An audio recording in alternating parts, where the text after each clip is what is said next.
either, number one, they did not understand what the census is all about. They didn't understand, number two, the importance of the census. And number three, they didn't understand the benefit of the census. The census benefits us in so many ways. And $39 million per year was not allocated, not dispensed to Alachua County, which includes Newberry. And so I'm here tonight to encourage the participation of everybody, the encouragement of this board, to encourage your constituents to participate in the census. The census is something that we've been doing since 1790. It was mandated by our founding fathers, and all the information that we collect, which is data, that data is collected and it is kept confidential for 72 years and 1 day. Confidential for 72 years and 1 day. We do not, as the Census Department, we do not share that information with any department. We do not share it with Homeland Security, ICE, the CIA, or any other agency. That information is kept secret. The only thing that is given to the president is the numbers that we collect. Those numbers help in two ways. One, the allocation of redistricting, which occurs throughout our states as our populations increase. Speaking of population, the population of Florida is growing approximately about 1,000 persons per day into the state of Florida. And as of course, I now live in Newberry as a new resident over the last 3 months, now into the new year. And so I'm a new resident in this area, and I welcome myself since y'all didn't welcome me. We're just waiting for you. And so there are more people. One of my neighbors just moved here from Wisconsin. And so there are people moving to Florida. As people move to Florida, then that means then we have a larger population base, and that means that the Congress will actually grow. Florida is subject to grow by 2 more persons in the House as a result. So we get more political power and there's more money. But I want everybody to know this, the panel and the audience that's listening. The money follows the numbers. Can you say that with me? The money follows the numbers. So if you don't fill out the census forms, there's no money coming. And we need more money in Newberry because Newberry is growing, and we need more money to be allocated to this community. You sound like a preacher. I do. You just keep on preaching. That's right. So our goal is to count everyone once, only once, and in the right place. Okay? And so I'm not going to read all of this, but one thing I do want to stress is that finally our governor, as of last Monday, a week before this day, agreed to support the census. Okay? He hadn't until last week, and so that means now they are forming a complete count committee for the state of Florida. That has been formed. The independents have already, nonprofits, to be more specific, have already raised over $800,000 to help support the census. Alachua County, the county has already given about $25,000 to support the census. The city of Gainesville gave $150,000 to support the census. So you will see more materials. You'll see advertisements that will be coming over, PSAs that will be on our local television stations. And as that comes out, those PSAs are telling us, please support the census. Census as a glance, I'm going to skip that part. And I've already talked about this, but I'm going to reiterate. Why does the census matter? It supports the students. It supports our schools. It supports our elderly. It supports and so many federal programs. There's about 340 programs in Florida that it actually supports. So we need everybody participating in the census. As you can see here on the screen, on the right side, it says faith and community assistance, such as Eastside Swag. It really doesn't affect this community so much, but it's also closer to us because it's on just off of I-75 and I-75 and 75th Street. So we need more money coming into our community. Now, let's get to the heart of it.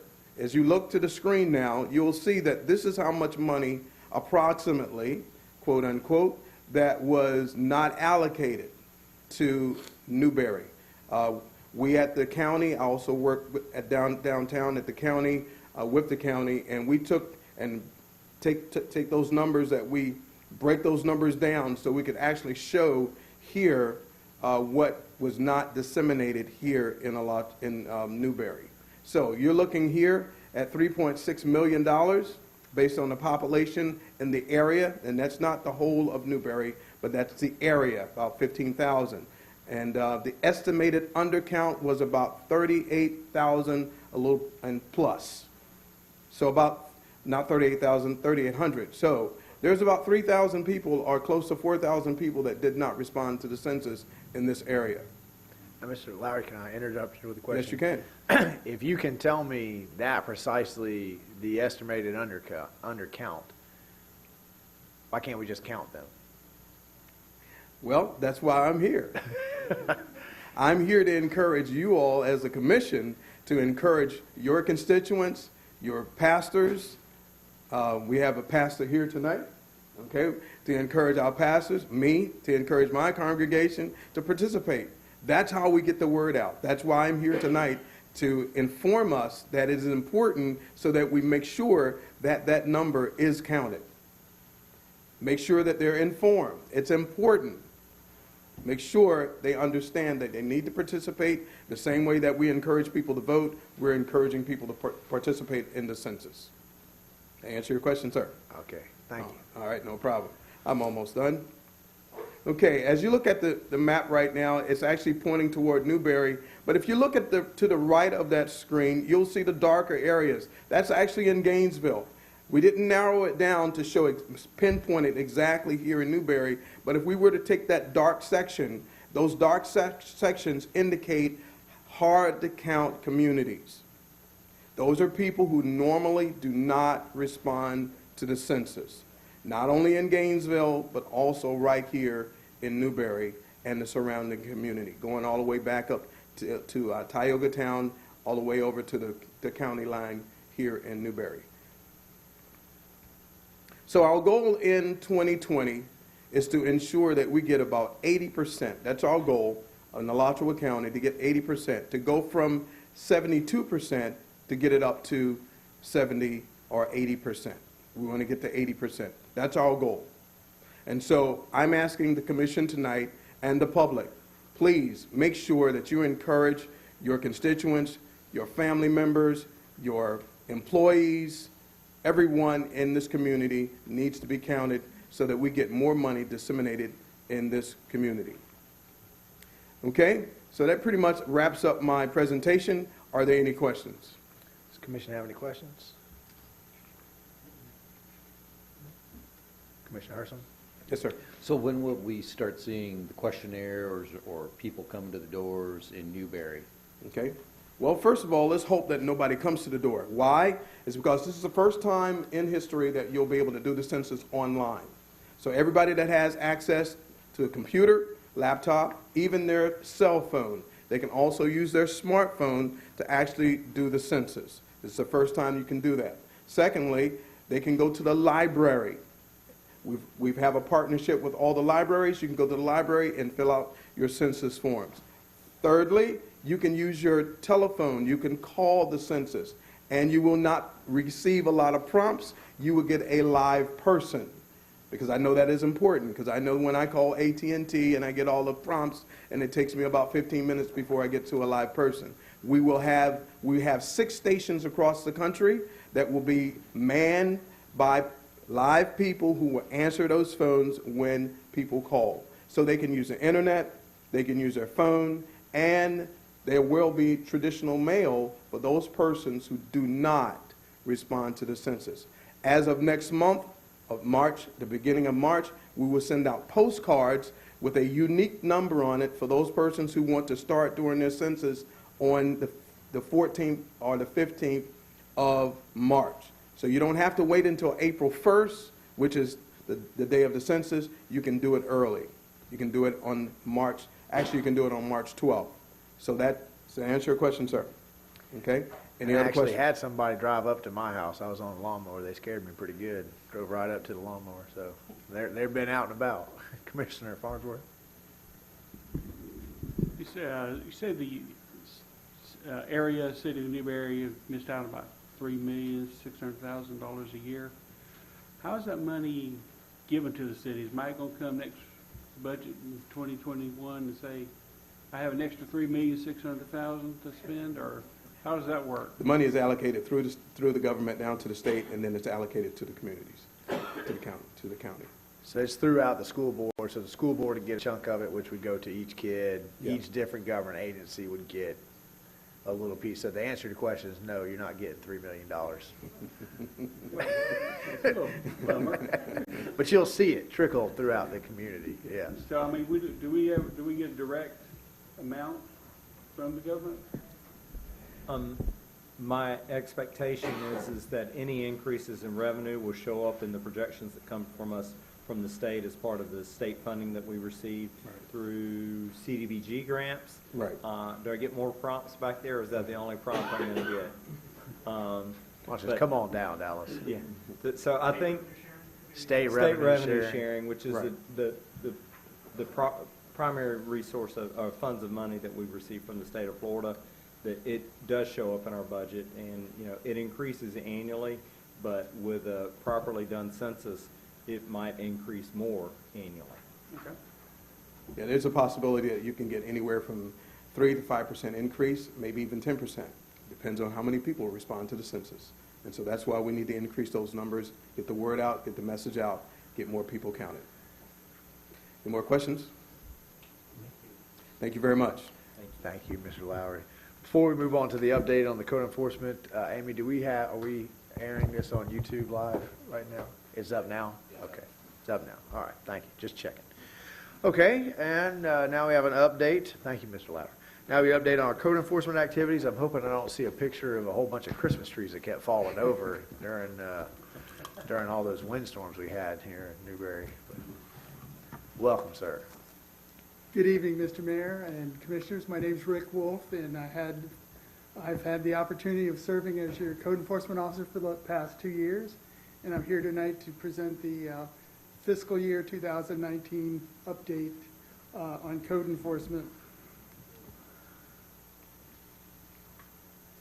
First, I'd like to share with you the importance of code enforcement. Obviously, is to protect the property values and image of our community, to provide a good quality of life and correct those nuisance and code enforcement violations that affect our neighbors and our well-being.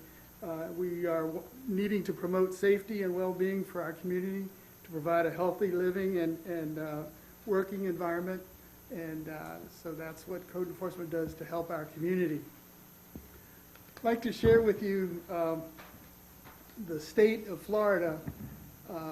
Florida statutes provides the procedures for code enforcement in terms of how cases are processed, and that is done through the code enforcement board or a special magistrate. And that process allows us to issue a notice of violation. If it's corrected, then no further actions taken. If it's not corrected, then we can request a hearing before the special magistrate in our case. And again, he will provide an order. If it's not corrected, then there will be a second hearing that would stipulate a fine before the violator, and ultimately could result in either a lien placed on the property or, as a last resort, foreclosure. So these provisions are all stipulated under Florida statutes. To give you a couple examples of things we've seen this year, different types of violations. Accumulation of junk, for example. This was the house where the tenant just left all his trash and belongings. Another example that's a real safety issue is relating to appliances left at the side of the road, doors left on refrigerators, or they not be tied up or protected. Another example of violations that we've seen a lot of this year is relating to vehicle issues, whether it's unlicensed or inoperable vehicles, or cars, trucks, boats, and trailers, or recreational vehicles parked in the wrong location. A couple of examples, here's an abandoned vehicle with no license. A tree had fallen on it, a boat that's parked in the middle of the right-of-way, an RV that's parked in the front yard when it's required to be in the side or rear yard under our ordinances. A vehicle parked in the public right-of-way, and if you look in the back, there's a no parking sign. These are the kind of issues that we observe. With regard to sign violations, a couple of examples, we've had vendors and businesses put signs right on our street signs. These are the kind of violations that are a maintenance issue and also a public safety issue relating to view. The picture on the right was an example of one day's collection of signs that were placed throughout the community. And sometimes it can be hazardous to remove these signs. Here's a group of bees that have settled in and started to build a hive on top of one of the signs. We're glad you made it. You survived. Well done. Yes. So with regard to dangerous buildings and hazardous lands, we have had a couple of condemnations this year where we've had buildings demolished through the building official and the building inspector and myself in the interest of public safety. We've had issues relating to commercial properties having grease and oil spills, and we've gotten these rectified in cleanup operations. Here's an example of one that we had cleaned up. Another issue with regard to hazardous lands and dangerous structures, houses become foreclosed, the people move out, and then we have a pool that's become stagnant and a jacuzzi that's stagnant full of mosquitoes. And the sad situation here was it was unsecured. You can see the fence not locked.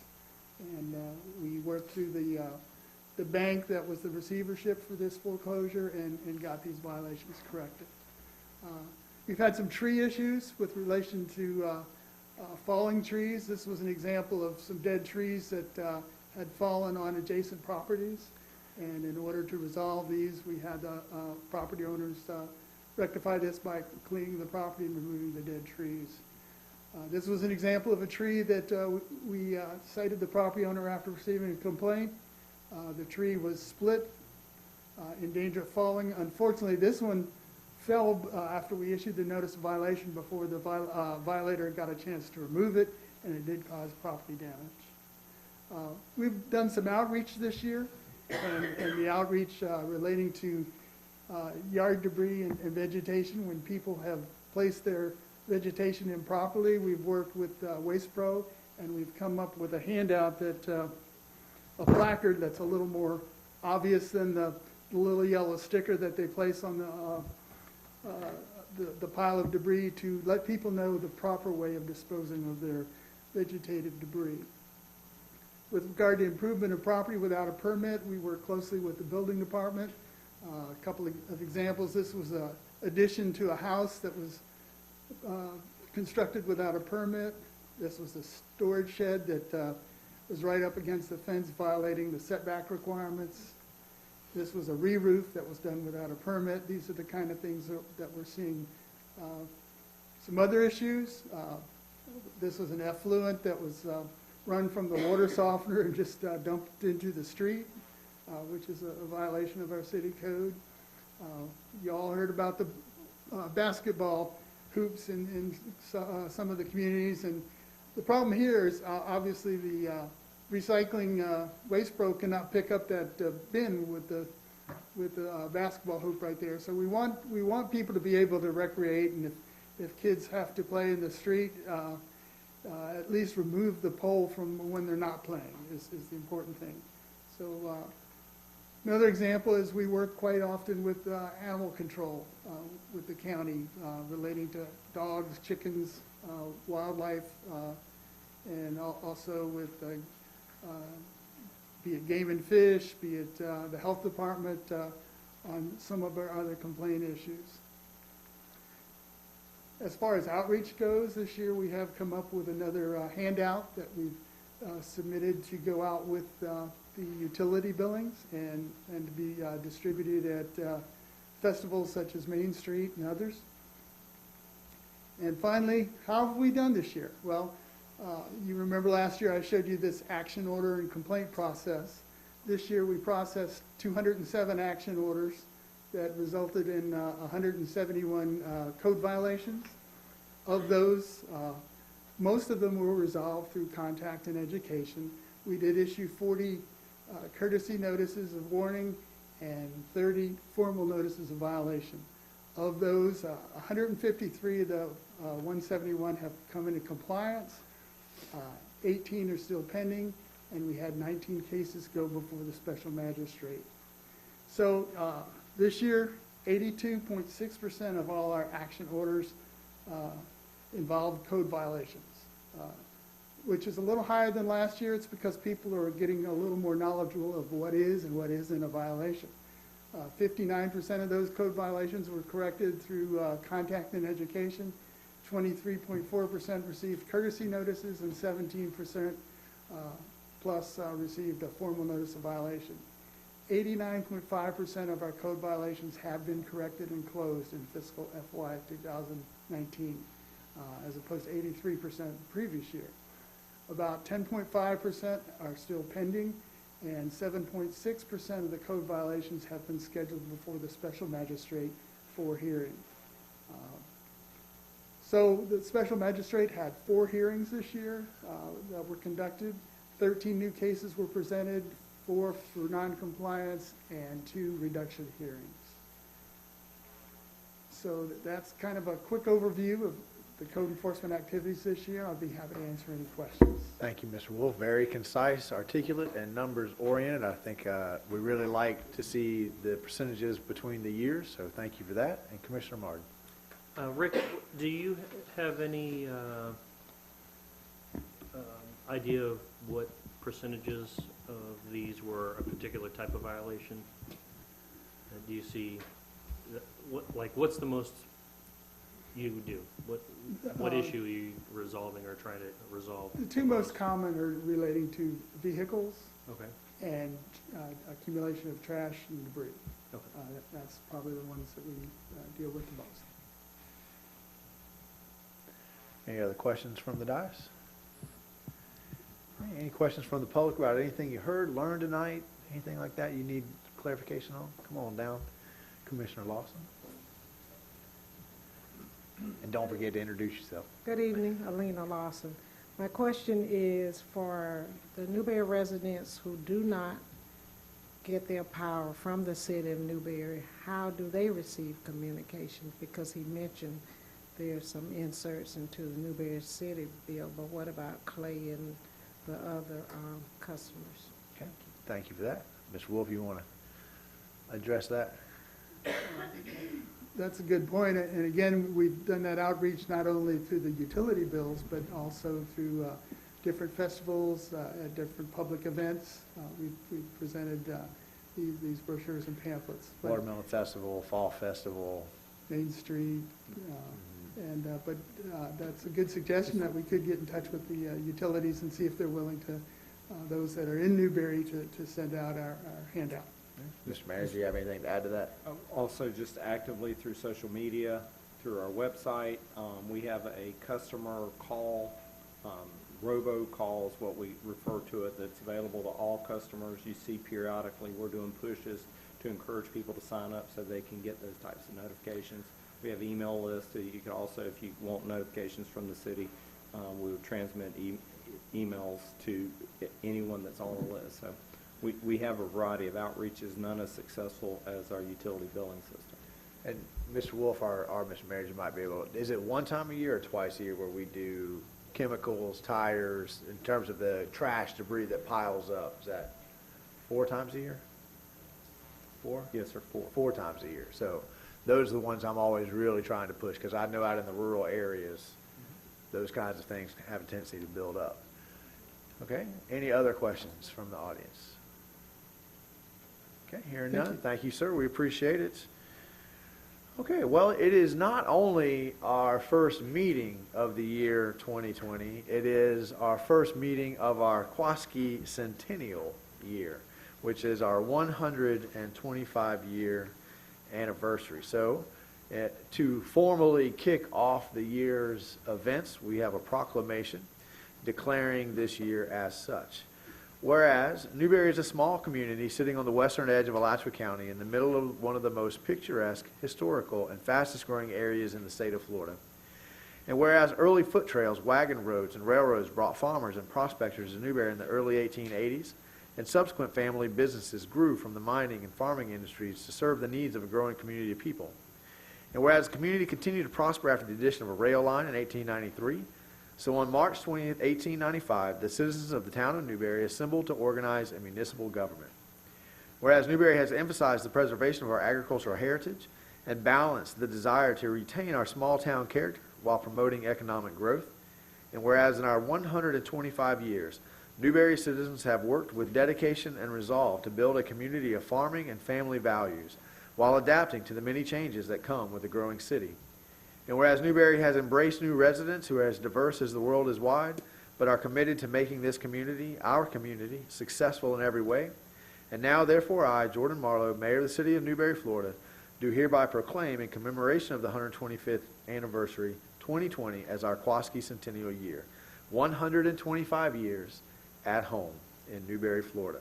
And I urge all citizens to join me in this year's special observance, signed this 13th day of January 2020, and attested by the Clerk of the City Commission of the City of Newberry, Florida, Ms. Judy Rice.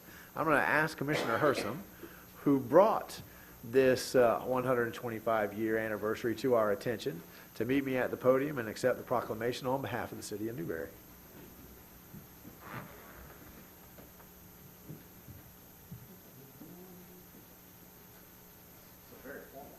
I know.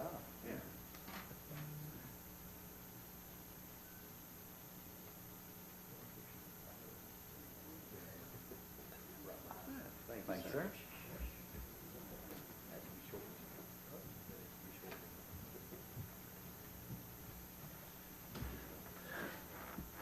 Folks, we have a Quaskey Centennial Committee made up of folks from all around Newberry that sit on the Watermelon Festival, the Main Street Committee, the Lions Club. Tried to get it as broad as we could, and they have been planning events all year long. So I hope you pay attention. If you can, come to the State of the City on February 6th, where we, by that time, should have a list of all of the events that are going to take place all year long, and hopefully everybody can make it to as many of those as you can. All right, and with that, we will move on to the Martin Luther King Proclamation. We have some folks in the audience here who are, I think can speak to the activities that were going to go on Martin Luther King Day. So after the proclamation, I invite anyone who wants to come up and tell us a little bit about what's going to happen. Every man must decide whether he will walk in the light of creative altruism or in the darkness of destructive selfishness. Reverend Dr. Martin Luther King, Jr. Whereas 100 years after President Abraham Lincoln issued the Emancipation Proclamation, Reverend Dr. Martin Luther King, Jr. took to the steps of the Lincoln Memorial and shared his vision of an America lifted from the, quote, quicksands of racial injustice to the solid rock of brotherhood. Whereas the Martin Luther King Jr. federal holiday falls on January 20, 2020, is a time for the citizens of Newberry to recognize Dr. King's teachings on advancing equality and opportunity for everyone by contributing their own time and talents in a day of service. And whereas Newberry is mindful of its past and we look forward to the future with unwavering optimism, inspired by the legacy of Dr. King and informed by his wisdom and vision. Through his bravery and sacrifice, Dr. King stirred our hearts to recognize the dignity written in every human soul. Today, we mourn his loss, we celebrate his legacy, and we pledge to fight for his dream of equality, freedom, justice, and peace. Now, therefore, I, Jordan Marlowe, Mayor of the City of Newberry, do hereby recognize January 20, 2020 as Dr. Martin Luther King Day, Jr. in the City of Newberry, and encourage the citizens to observe this day in the spirit of Dr. King's life, and attested to by the Clerk of the City Commission of the City of Newberry, Florida, Ms. Judy Rice. We've got some folks here to talk to the events that day, but I really would love, every year for the past 2 or 3 years, our march has grown. I believe we're starting here on City Hall lawn again. So if you can make it, it's a very important day. It's a wonderful walk. You get to chat and talk as we march to our Martin Luther King Community Center. It's just a wonderful community moment to be together. So do I have anybody here that would like to talk a little bit about any of the events Miss Brenda maybe come down and tell us who our keynote speaker is and all of those things? I wasn't prepared to do this. I like to put you on the spot. That's what you did. Where you mentioned some of it. After we get to the center, we're going to have a program, and our principal, Mr. Shepherd, is going to be our speaker. After that, then we're going to go into eating, and we're going to celebrate. We're going to have a museum that you can go in and watch and take a look at. Wonderful. And last year, that museum, pictures and artifacts of Newberry was very interesting. You had 2 or 3 people who were there that could kind of answer some questions and those kinds of things. Right. I really encourage, especially if you got young kids, bring your kids out and enjoy the event of the day. Okay, do you have any other questions? Any other questions from the dais? You did a great job, Miss. He The- mentioned them all. 11 o'clock, we're going to line up for the march. 11:30, we will actually march. So you get here about 11, 11:30, we will have the fire department here as long as there's no call. I think we have some kids about halfway that will pass out water just in case you have a hard time making it there. Last year, the entertainment was very enjoyable. So hopefully you're able to make it, and we have a flyer, and there'll be some of these flyers in the back.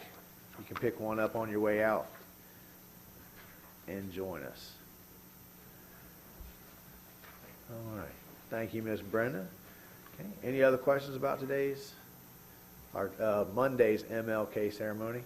On Saturday, the group of folks who went to Montgomery, Alabama over the summer are going to once again gather up and tour Newberry, and then we're going to go see the movie Just Mercy. There are some extra seats. Destiny Community Church has very graciously donated their bus to us again. So if you would like to be a part of that moment, hear some stories about Newberry, go see that movie together as a community, you're certainly welcome to do that, and just leave your information with Ms. Amy, and I'll make sure I get everything to you that you need to have. Okay, if there are no further questions, we have a time in the evening now for public comment. These are the 2-minute non-controversial comments. If you got a garage sale coming up, you maybe opened up a new business you want to tell us about, now would be a perfect time. Come on down, Mr. Day. Thank you, Mr. Mayor, Commissioners. I am Marlon Day, Library Manager at the Newberry Branch Library with the Alachua County Library District. We are pleased to announce that the Seed Library has officially kicked off at the Newberry Branch. We have dozens of seeds available for checkout. You don't need a library card to borrow them, and you don't need to return them. We are taking seed donations if you'd like to donate some. We have quite a few varieties. Today I was checking them out, and I was surprised at how many we had. The Newberry Elementary School this week is encouraging students to bring in a T-shirt with 100 things on it to celebrate the 100th day of school, which is coming up at the end of the month. To tie in with that, we are having our 100 day of school craft on Thursday at 3 p.m. If you need some help with the T-shirt, we have lots of things in quantities of 100 that you can choose from to add to your T-shirt. We also have a hot glue gun and some other things that will help you out with that. That's why we love you down there. My son completely forgot to tell me that, so I'm sure he'll remind me the day before that, Dad, I need a shirt with 100 things on it. To celebrate Black History Month, on Sunday, February the 2nd, we have a local author, Antoinette Chanel, is visiting for a reading from her book. It's called A Book for Black Girls. That program is going to be on Sunday, February 2nd at 2 p.m. And finally, a couple save the dates for big events coming up next month. On February the 22nd, the AARP Tax Aid Help will be at the library to assist in taxes for the first time this year. And on Thursday, February 27th, Patrick Smith's Land Remembered program will be at 5 p.m. That's Thursday, February the 27th. So that's a really good historical program. If you haven't read Land Remembered, you still have time. So I'd ask that you would share these with your constituents if you have any questions. Thank you, sir. It's a wonderful book. Anyone else? Come on down. I think I can do it in 2 minutes. My name is Barbara Sealing, and I've started a nonprofit, 501c3, in Newberry. If you're familiar with Newberry, then you know where the old beauty shop is on the north of here. It's called Agree Tri-County Community Corp, or Agree Outreach. Agree standing for Academics, Growth, Reading, Encouragement, and Environment. I'm a substitute para, or aide, at the school board, and it's made me very sad when I go to the middle schools especially and see so many kids that can't read. And so one of my primary goals is to help kids with reading. I also want to help with adult literacy, mentoring, tutoring, like I said, reading. I can probably help some high schoolers as long as it's not like calculus. And That's what I tell them too. Yeah. so, I mean, I'll give it a shot. And I have a thrift store to help support it because would like to start not having to put a lot of money into it anymore. And I'll be open probably 3 to 8, so I'm there after school. If kids need to come down and use my internet because they have to look up research, I do have the internet. I'm going to try and go to some of the bigger corporations like Best Buy and Walmart and see if I can start begging for things like computers and other needs that I may have. And I can take donations. Wonderful. And Any you questions? have some flyers that I you'll do have leave in some the back flyers. of the chamber as well? Yes, Wonderful. thank you. All right, thank you. Any other public comment? Okay, hearing none, we'll move up to our consent agenda. Do I have a motion to approve the consent agenda as it was published? I have a motion from Commissioner Farnsworth. Second from Commissioner Martin. All those in favor signify by saying aye. Motion passes unanimously, and we're into public hearings and ordinances. Mr. Attorney, will you go ahead and read into the record the second reading of ordinance 2019-29, election qualifying fees?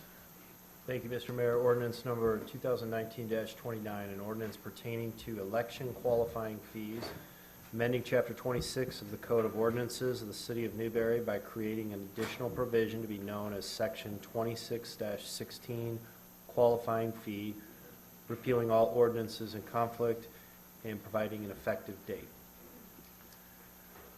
Okay, thank you.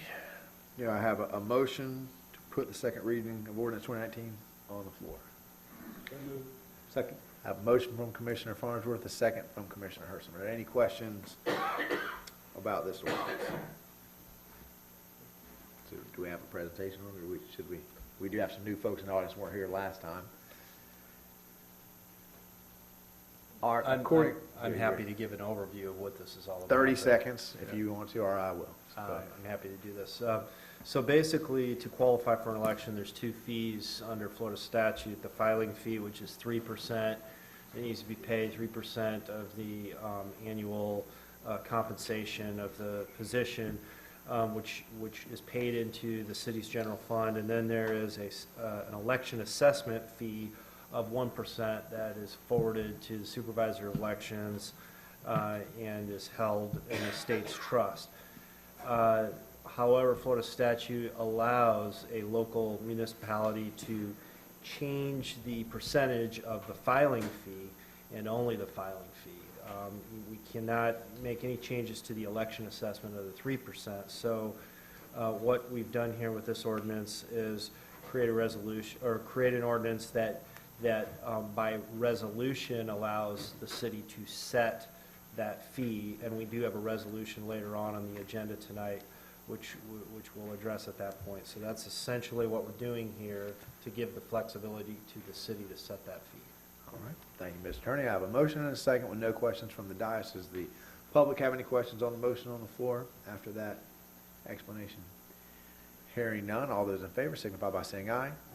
Motion passes unanimously.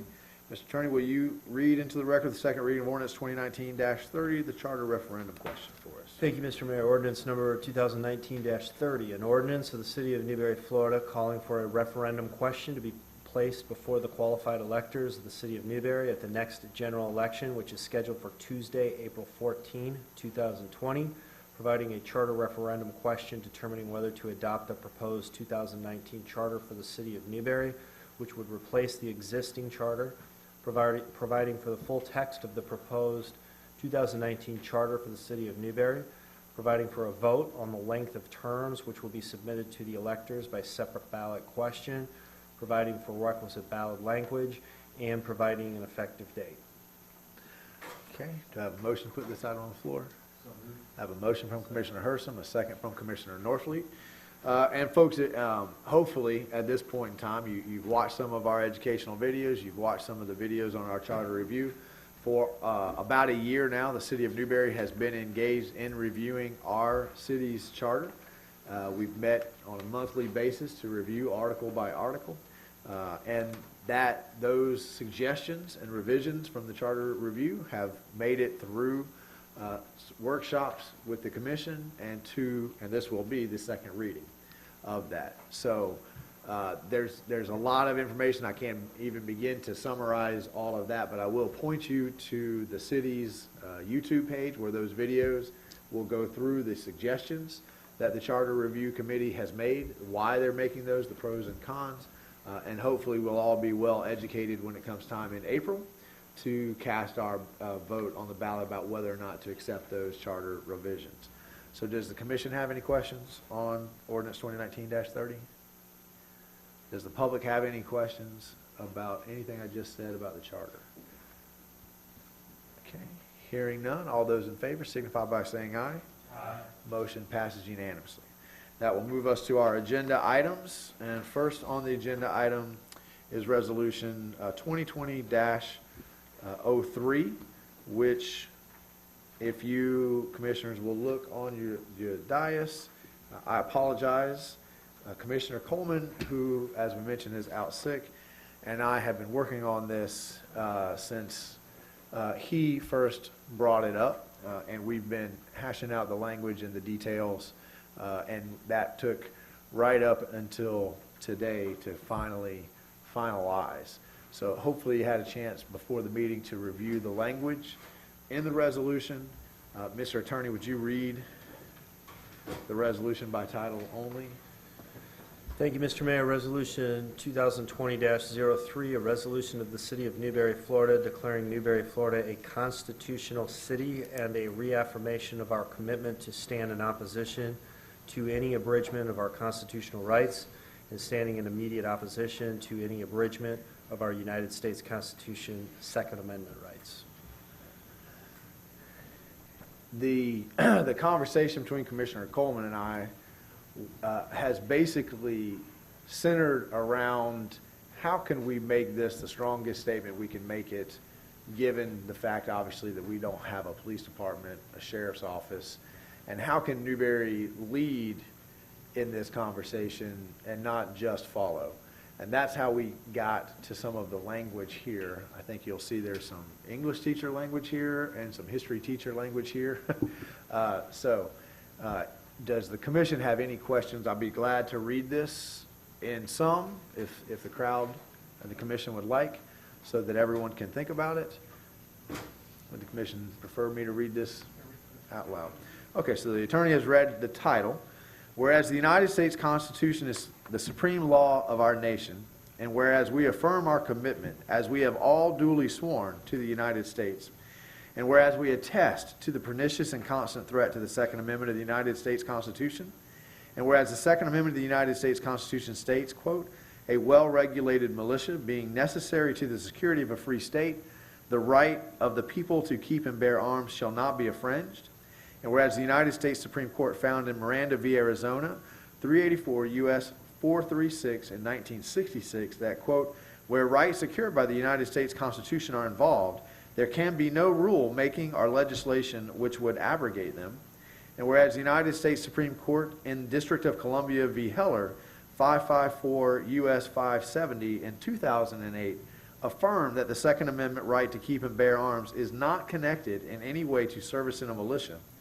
And whereas the United States Supreme Court in United States v. Miller, 307 U.S. 174 in 1939, stated that firearms that are part of ordinary military equipment with use that could contribute to the common defense are protected by the Second Amendment of the United States Constitution.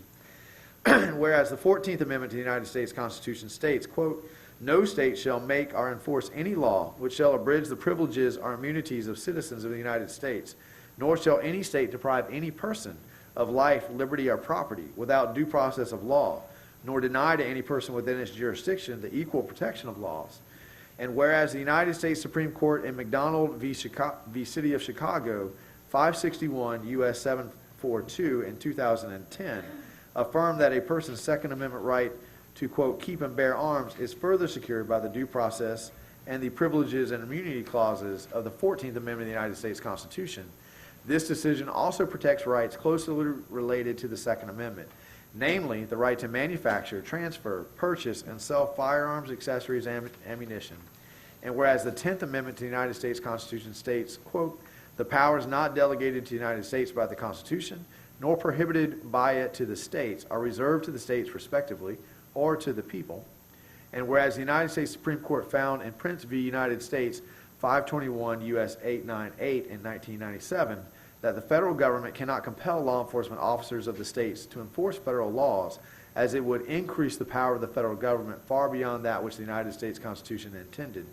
And whereas Article 1, Section 8 of the Florida Constitution states that, quote, the right of the people to keep and bear arms in defense of themselves and the lawful authority of the state shall not be infringed, except that the manner of bearing arms may be regulated by law.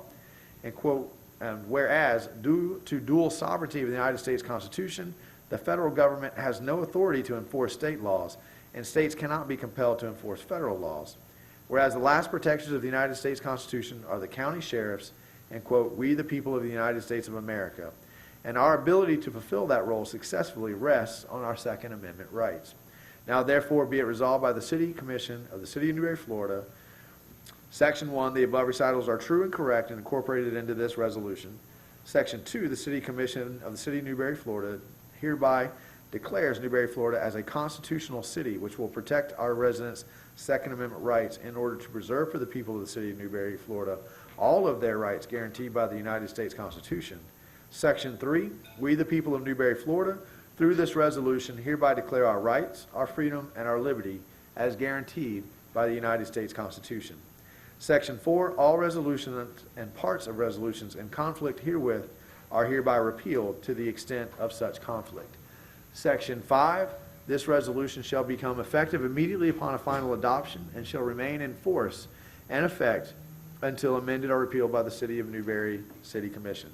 Adopted by an affirmative vote of the majority of a quorum present of the City Commission of the City of Newberry, Florida, at a regular meeting this 13th day of January 2020 by the Mayor of the City of Newberry, Florida, and attested to by the Clerk of the City Commission of the City of Newberry, Florida.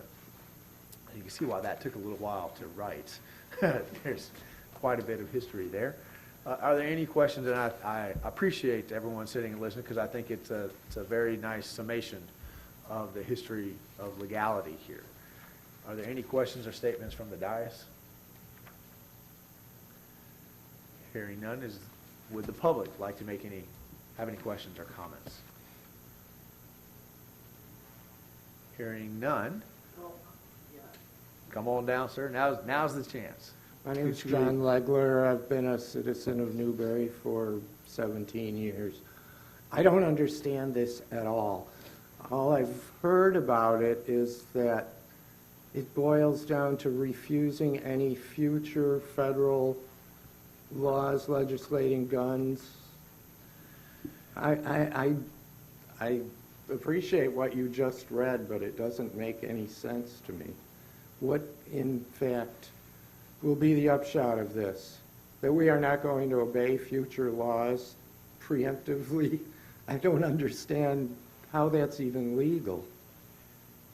I'll do the best I can to answer the question. And for the City of Newberry, it's important to understand that we do not have a law enforcement agency. Right. We don't have a police department. We don't have a sheriff's department. So where counties do have the ability to have a sheriff, and some municipalities have a police chief that they can turn to and say, we support you in not following unconstitutional laws and standing up against unconstitutional laws. That's the basic idea. For us, a resolution is a statement of principle that every American citizen has a duty and an obligation to stand up against unconstitutional laws. Any law that infringes upon your constitutional rights. Who's going to decide whether it's unconstitutional if we're talking about laws that haven't even been raised yet? I think the United States Supreme Court is the supreme Not interpreter. someone in Newberry, not you, Correct. for Correct. instance. So what is the, I'm sorry, sir. I'm fine to answer any question I can, but this is public comment. So if you have, right. you have a I comment, just go don't ahead. understand what the proposition is. Okay. But the way I read about it, we are not going to automatically obey laws regarding gun usage. I don't think that's accurate. What, Yeah. yeah, I don't know what you're stating. You're just saying we believe in the Second Amendment, is that as far as this goes? Or does it Well, I'm apply not- to yeah. future possible law? Okay.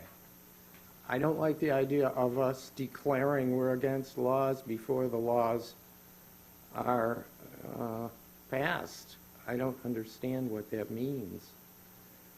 Are we seceding from the federal government? I don't understand what you're saying.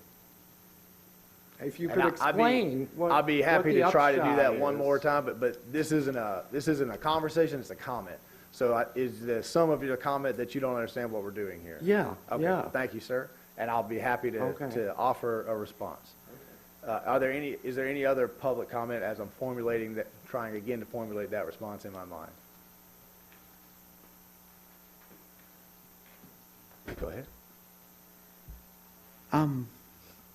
You mentioned earlier, I appreciate the work that y'all have done on this. I listened to it, it sounds wonderful. As far as the legalese of getting around what you're trying to say. And I think what you said earlier, that you wanted Newberry to set the lead, to be a leader in this. I think that Newberry can be a leader in this, that we could show the rest of the state, the rest of the county, that we're not going to do this. This is something that, we don't really need. It's a nice thought. We obey the Constitution.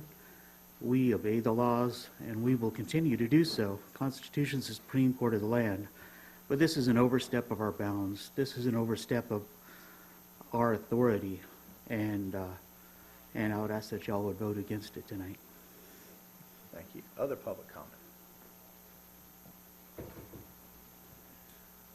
Okay, I'll try to respond to the once again, I believe that this resolution is a statement of our commitment to the Constitution. It declares the city of Newberry a constitutional city and reaffirms our commitment to one piece of the Constitution. I have every expectation that in future weeks and months, this commission might bring forth other resolutions that declare, that reaffirm us as a constitutional city and reaffirm our commitment to other parts of the Constitution where we see abridgments at this point in time. But I don't want anyone to leave here thinking that this is an open declaration of secession from the federal government. To me, every single one of us put our hand on a Bible when we took this seat and we swore to defend and protect the Constitution of the United States. And I see nothing in reaffirming us as a constitutional city that in any way stands against that or should be controversial, given the fact that we've already taken that oath. So all this says is Newberry is a city that intends to follow the Constitution, and we intend to follow the Constitution as much as we can to the letter of the Constitution. And so that would be the best way I can articulate that response. And I would again open the floor to anyone on the dais who might want to add to that, or Commissioner Erskine. I think one of the things the citizens should be careful of is misconstruing what this resolution says and what social media has said. Those are two entirely different things. Conversations that have occurred on social media, at the coffee shop, wherever it may be, are conversations amongst people. This resolution is a statement by the city, again, echoing what the mayor said, reaffirming our belief in the Constitution as the supreme law of our land. End of statement. Don't construe anything else past that, because that's not the intent of this resolution, or at least as I read it, and as I would consider my vote on it, it says, I affirm the Constitution, in this particular instance, the Second Amendment, but we, as the mayor said, we can draft every one of these that's going to reaffirm my belief in the First Amendment, the Third Amendment, the 19th Amendment, all those key amendments that support our rights as U.S. citizens are equally as important. And it may be very appropriate to draft a resolution of those going forward. But this resolution states that we support the Constitution, will follow the Constitution, and as I read it, that's all it says. Any other commissioners? Commissioner Norfleet? My take on this, and it's my opinion, that we live in a society today that evil is present. Sometimes it feels like evil is more present than good. We see across the country where cities, states are picking and choosing which part of the Constitution they're wanting to recognize, where our founding fathers put together the Constitution for all people. We've taken it to a point where we've made the gun laws a very reactive and political issue, where we're trying to ban different types of guns and this and that and the other. And we just cannot legislate morals in the country to the point where morals have fallen to the wayside and people don't care about each other anymore. What my belief on this resolution with the city is not that we want to be in the mud of what the gun laws are. We're going to stand behind the federal government. But this is just stating, like many other municipalities and states across the nation that have went against the Constitution blatantly, that we are going to stand with the Constitution. We're going to stand with the founding fathers and their intent, what they established. And that's my opinion. And I apologize, I've gone slightly out of order. We read that lengthy proclamation, and I never did ask for a motion to put it on the floor for a conversation. So before we go any farther, to have a motion to put this on the floor for conversation. So moved. I have a motion from Commissioner Martin and a second from Commissioner Herson. And now that we have it properly on the floor for conversation, is there any more comment from the dais? Any more public? Any more public comment? Rocky McKinley, citizen of Newberry. I just want to say, I just want to commend you on the writing of this. I think the controversial rhetoric that could have been involved with that has been eliminated, and I appreciate the way that it has been penned. So thank you. Thank you. Any other public comment? Hearing none, all those in favor signify by saying aye. Aye. Motion passes unanimously. Thank you.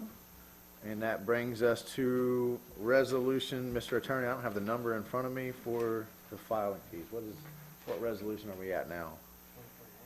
Is it 2020? I flipped them around, so it's 02. 2020-02, filing fees. Item 12 in the agenda. And Mr. Attorney, will you read that into the record for us? Thank you, Mr. Mayor. Resolution 2020-02, a resolution of the City of Newberry, Florida, establishing certain fees by the creation of a schedule of fees, rates, and charges, superseding the fees previously established, providing authority to the city manager, providing for severability, and providing for an effective date. And this obviously relates to the ordinance that we just talked about a few minutes ago, and I believe it has a line item for 0 filing fees at this point in time, which is added to the schedule of fees. Let's see where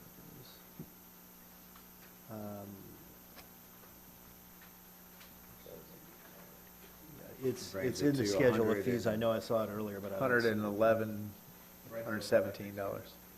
Yes. Okay.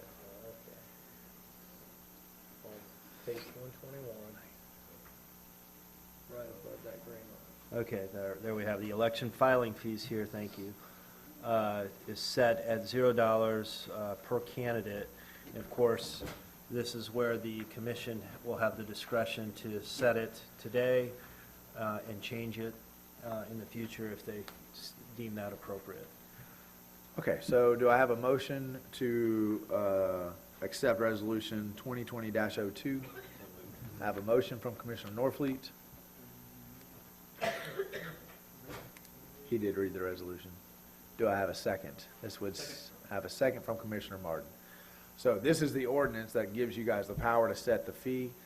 Remember last year, if you ran, you paid a little over $400 because of the state law.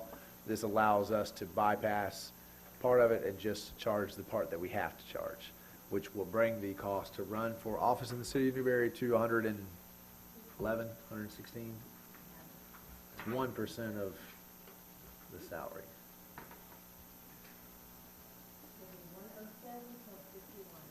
What a deal. What a deal. It's bargaining politicians. Any yeah. Any questions on the resolution from the dais? The public have any questions on the resolution? Hearing none, all those in favor signify by saying aye. Aye. Motion passes unanimously. Okay, and now that brings us to new item 13, was the allocation of surplus property tax revenues. If you remember correctly, we have already decided on about $100,000 of these surplus tax revenues. That leaves us with some to go.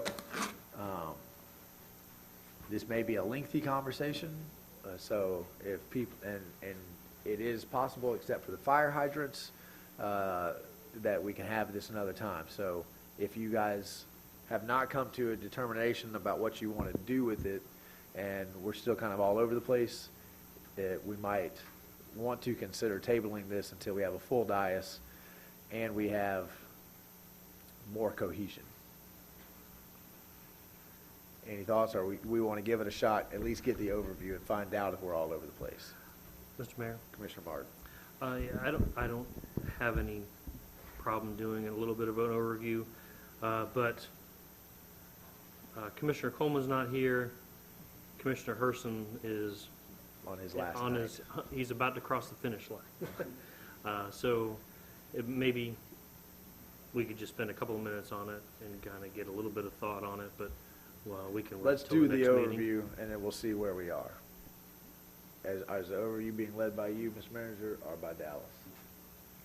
He stands ready, so. I'm satisfied for Dallas to lead it. If I don't like the way it's going, I'll jump in.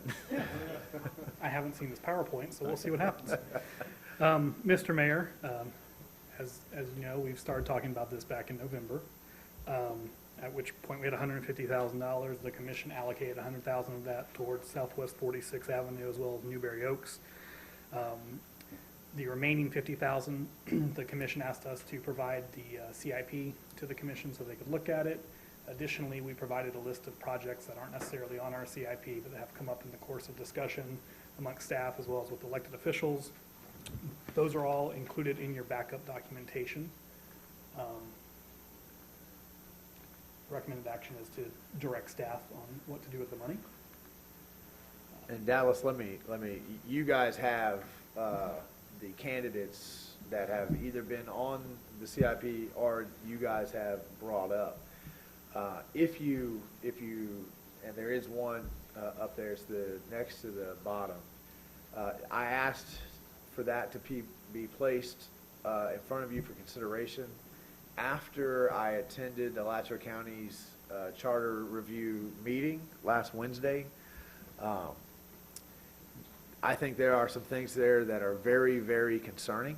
I think there are some ideas coming out of that CRC that are very dangerous to us as a municipality and to us individually as residents of Alachua County. I don't know what legal standing the city of Newberry has to stand up and fight against these concepts. One of the concepts was to change Alachua County's name to Bougie County. It got 2 votes on the dais to be put onto the ballot until some of the other charter review members sort of shamed it. Absolutely, you can watch the meeting. It's very difficult to know when the CRC is going to talk about different motions that have been made. I asked that question about 4 different times that night. Still was not able to receive a very clear answer. There's some land use concepts that are up there. The only thing that they agreed to put on the ballot in front of the people of Alachua County was to treat the Santa Fe River as if it's protected by the Bill of Rights, to limit the power of the supervisor of elections, and to require that any new development in the county, the developer needs to pay 25% of the value of that development into an affordable housing project. Now, all 3 of those are very, very early on. The CRC would be the first to tell you that that language will change and evolve as they get closer to ballot language. But the CRC voted to move all 3 of those things forward against the advice of their attorney, who said on all 3 items at least 2 or 3 times that the Charter Review Committee did not have the authority or power to do any of those things, and still all 3 were moved forward. So I think it, I know when you have $50,000, it's tough to set some aside for legal fees, but I think we have a responsibility to see what is possible for us to do here. And so I would ask that some amount of money be set aside for strategizing, for meetings. I'll certainly be presenting this to the Alachua County League of Cities. I've talked about it to Representative Clemens. Representative Clemens has a bill that he is working on with someone, another representative in Tallahassee, that would end a charter county's ability to do these kinds of things, which, to be honest, I'm conflicted on, because my whole argument here is everybody should stay in their lane. And home rule should abide, and we shouldn't have to limit a charter county's ability to be a charter county because that charter county can't limit its own ability to take rights away from the municipalities inside its county. So that's my spiel. That's my pitch for it. The amounts can change, but I would ask this board to go ahead and plan on having some legal costs associated, because that was the very first meeting that the CRC has had. They have 37 other motions to change the charter in front of them. Not one of them have anything to do with limiting the power of government. They all expand the powers of government. Commissioner Martin. Thank you, Mr. Mayor, for the input on there. I actually went through all of the charter officers, the commission officers. Multiple of them are all from the same cloth, or multiple folks from there on the Sierra Club. So the protection and assigning human rights to the river is not really a surprise to me. I also went through all the resolutions. The one that was most prevalent was actually single-member districts, which we've talked about here repeatedly. That had the most weight of the submissions, and apparently hasn't even gotten a hearing before the commission so far. So I would be fine setting aside some of that, and I actually find myself gravitating towards just banking the money and not really assigning it to anything right now, because just giving us the most flexibility that we have for things that may come up, and just kind of assigning it to contingency fund at this point, if it has to have a specific label. But nothing is really jumping out at me as a just got to do it type of expense. Okay. And I sort of derailed your presentation there. Or I derailed Mike's presentation that you're giving. Mr. Manager, was there? I think he gave an overview. Is this a good stopping place for the overview? I think overview? this is a perfect stopping place. And I would say in terms of a staff recommendation, we have $50,000 to allocate. And there's 4 slides with this backup. Slide number 1 is the most talked about, seems to be more on the commission's mind, and actually includes what staff would recommend. So I'm going to make a recommendation, for consideration by the commission. Staff recommends that we move forward on the fire hydrant recoating project. We have an opportunity that won't be there for very long to get a 10-year coating system, and it's piggybacking a contract that's going to term out. Our fire hydrants are in rough condition. We've taken a several-year sabbatical from maintaining them, and it's part of our ISO rating. So I think there's a level of importance. The sabbatical really came around the time that we started working on the fire station expansion, and our staff were just otherwise preoccupied. So that's a recommendation. Second is something that came up mid last week, is to replace an inmate van. You'll recall that I think we got our first inmate squad 3 years ago, and after the first year we felt that we were fairly successful with that, and the commission authorized a second crew. When we got the first crew, we got a new van because the van that we were utilizing was on its last legs. We kept that van to serve as backup for the first one.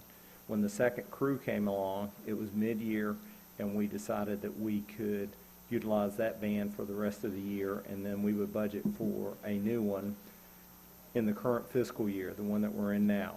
When we got into budget discussions, the budget was tight, as you'll recall, and we as a team, staff team, felt like we could get one more year out of the van. And so we slid that van to next fiscal year.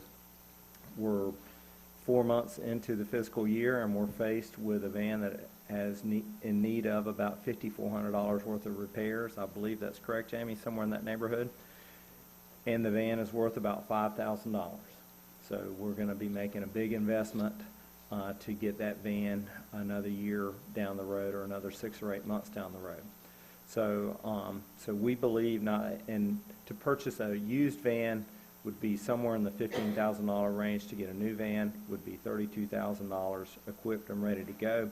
I was reminded by the finance director that that is a VERF expense. So if the commission authorizes us to go ahead and proceed with an inmate van this year, actual expenses in this year's budget would be about $2,500 amount to that. The rest goes into future year VERF payments.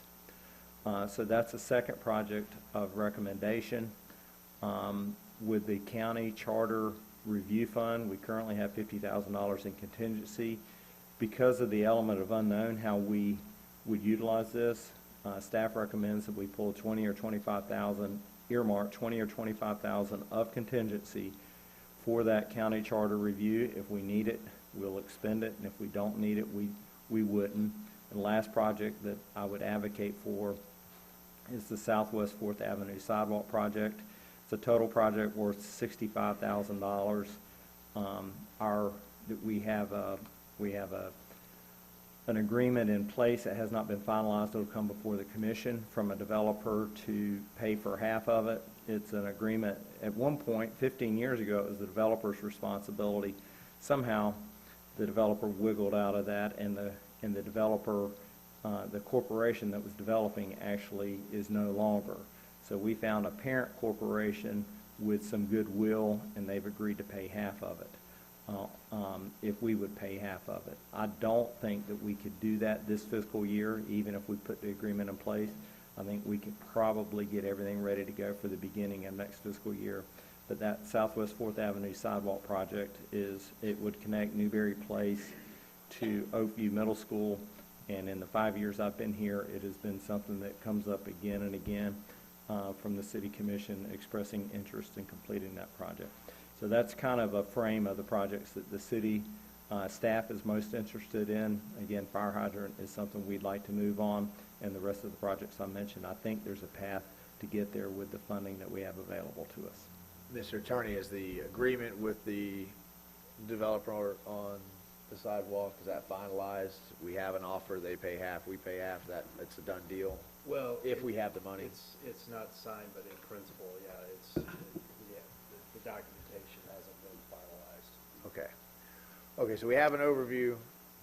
We have staff's recommendation. Commissioner Martin. In light of the verbal commitment between us and the parent company,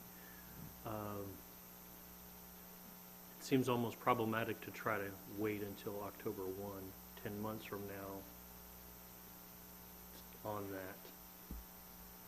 Mr. Mayor, I concur. I think what I would recommend is that we allocate maybe 20,000 towards it. The developer, the way this agreement came in principle from the developer is that they would contribute their half. Every time they pull a building permit, they're going to set aside an extra $1,000. So the actual commencement date on when the sidewalk construction begins, it would fall to us. We are going to be responsible for the construction. They're just paying for their half. So if it is staff or the commission's desire to begin construction on October 1st, that's completely fine. Other thoughts, comments? Commissioner Farnsworth.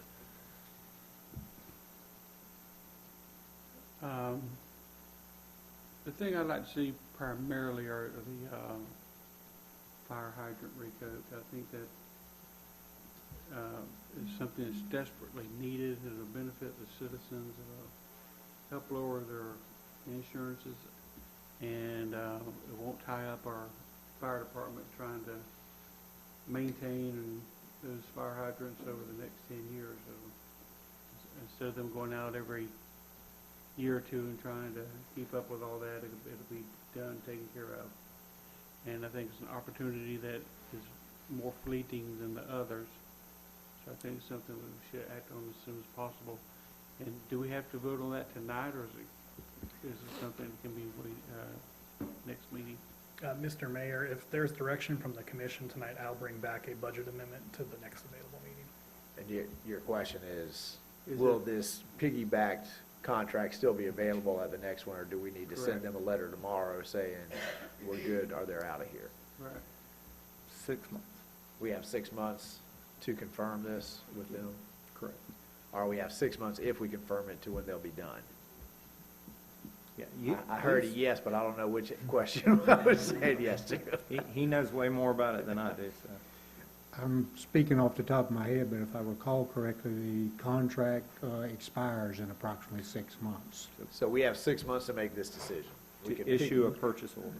To issue a purchase order under this contract. Okay, so to Commissioner Farnsworth's question, if the commission tables this decision tonight, is the fire hydrant company still on the table to give us this price at the next commission meeting?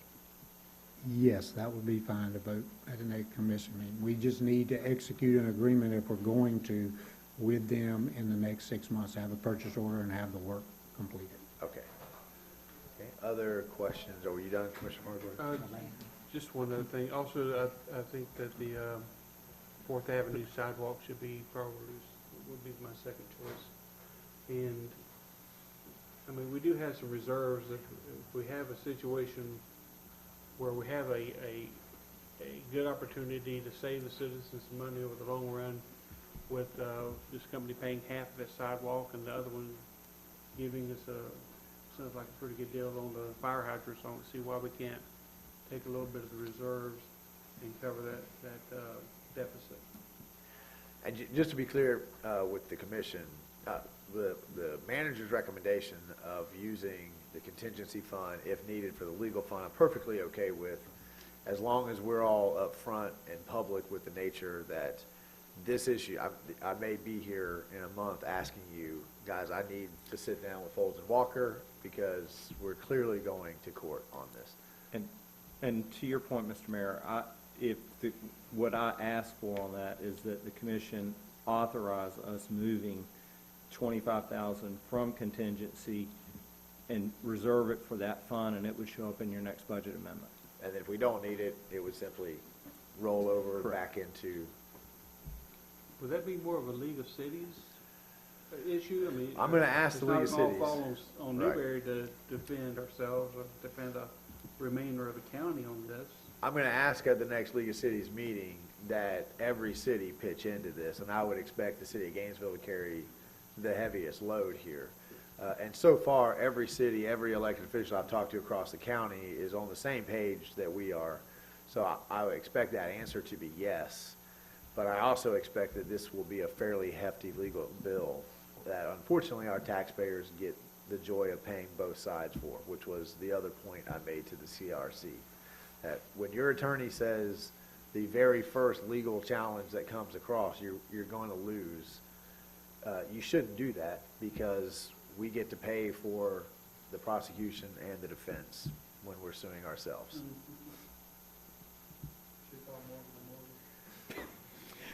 Commissioner Herzl? Yeah, I guess I look at the fire hydrant recode as an important thing, as I've learned. When you defer maintenance, that just means you have to pay for something when you'd rather be doing something else with that time and money. And so I think 10 years is a great opportunity to invest both that time and that money before that opportunity escapes us.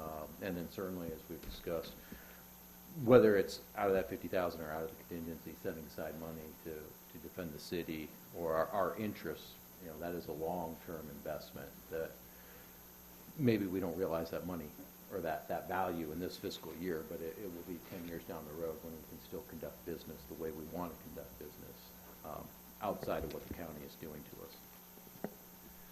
Commissioner Norfleet, you got anything to add to this conversation?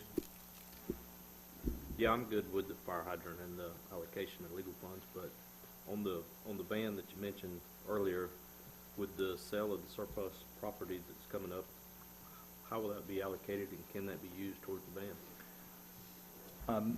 Mr. Mayor, I believe that we could utilize those funds, that if anything that we receive could come back for the commission to allocate towards the purchase of a new van, correct? Anything that's in the general fund. That's gonna be Anything in the surplus. general fund, correct. And surplus equipment comes back to the general fund? No, so it goes back to the fund that owned it. So if we surplus, for example, an electric vehicle, the proceeds of that surplus would go to the electric fund. If we surplus a fire truck, it goes to the general fund. It just goes wherever the department's located. And do we have any idea how much we should receive from the surplus? I know we buy it for 15,000, we sell it for $1, right? I can't, you've seen the list of what we have. You're not gonna generate that much from it. You'll get a little bit from that backhoe, you'll get a little bit from that digger derrick. But the backhoe is owned by the water and sewer fund, the digger derrick's owned by the electric fund. The majority of the rest of the items on that list would be general fund revenue back. Whether that's $2,000, $5,000, like. But for the van, we need 2,500 for this year. Yes. Through the birth, that is correct. And the one thing I passed along to Dallas, the van is currently at the shop right now. We haven't give any direction as to how we wanted to go until we had this meeting. And currently we don't have a way to transport that inmate squad. Every day we do not use that inmate squad. That's $275 contract money we're paying for a benefit we don't get. And that's the second inmate squad, because we added a second one on. That's why this That other is- van that came is- into problem. That is correct. That 2006 van, the city bought new in 2006 for their non-DC squad. We retired it, as Mike said, when we got a squad in 2016, because we went from having 4 to 5 inmates a day to 10 inmates per day. We wanted to ensure that for public safety, that we had dependable transportation. When we went to the second squad, we thought we could limp along, to the budget year. We've limped about as far as we can limp.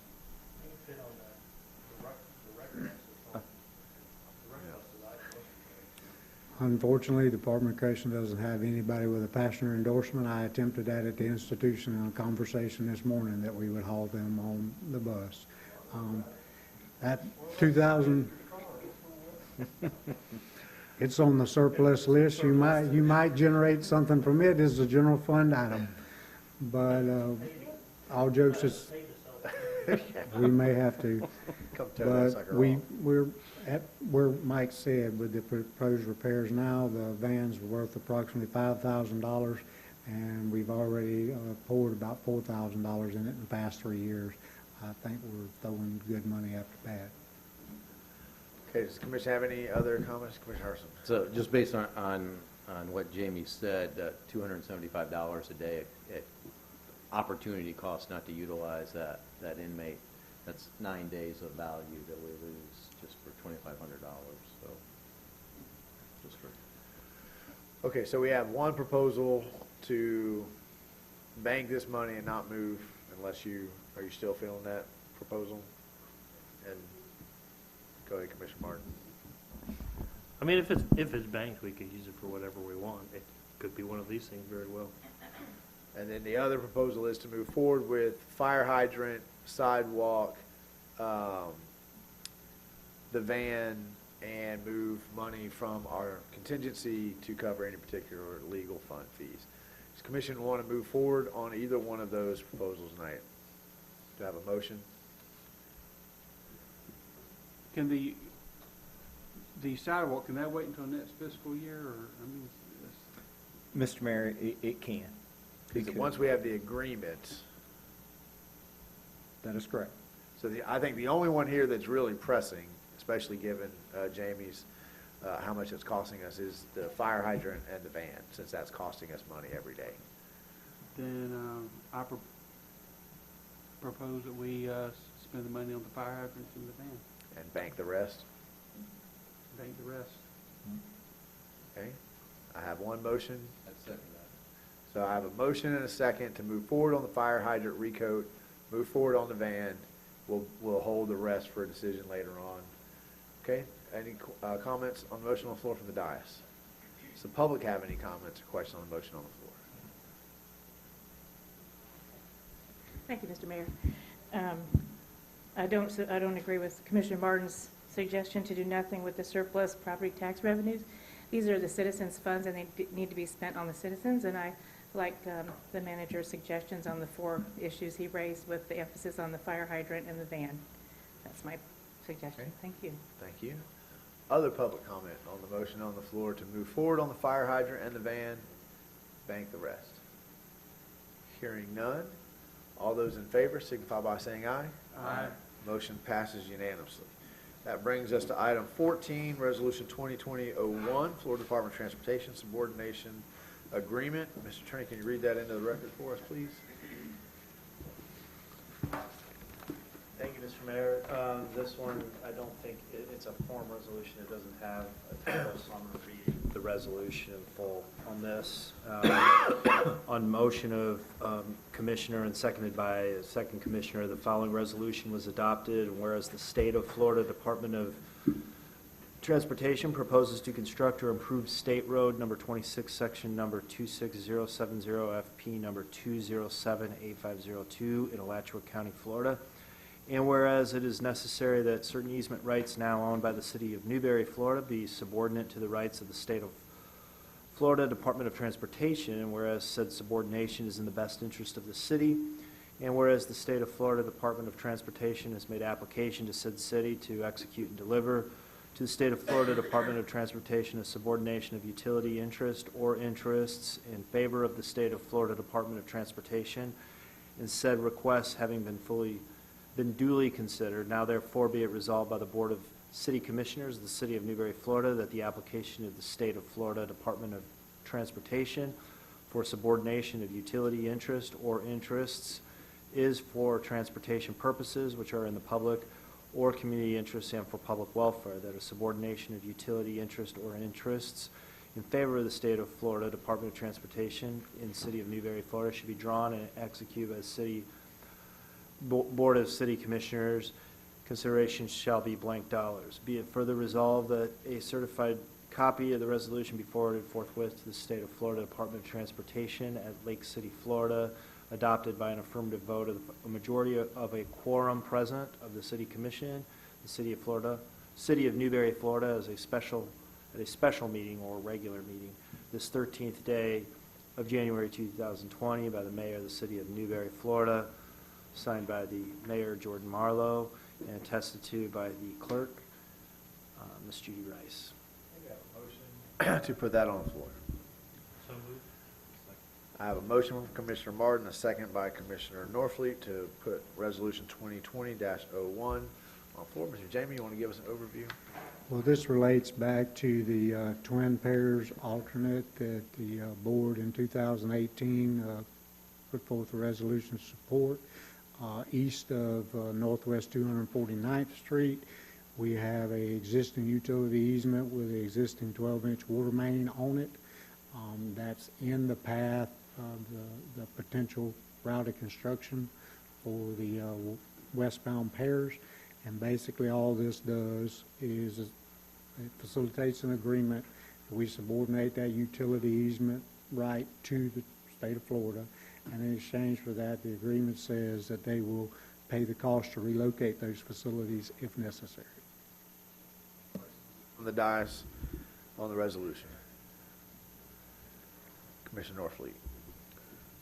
But pretty much nothing to be done until the state decides to do it. Nothing will be done. This is part of their acquisition process. I most likely will receive some other subordination agreements on some power lines, sewer lines, and things along the route. As they determine where they might be affected, they will ask us to subordinate our rights, and we get to negotiate that agreement and how that occurs and who pays for what. So I hazard to guess that I will be bringing items like this back to the board between now and the time that the construction plans are 100% complete on a repeated basis. Okay. Any other questions from the dais on the motion on the floor? Any questions from the public on the motion on the floor? Hearing none, all those in favor signify by saying aye. Aye. Motion passes unanimously.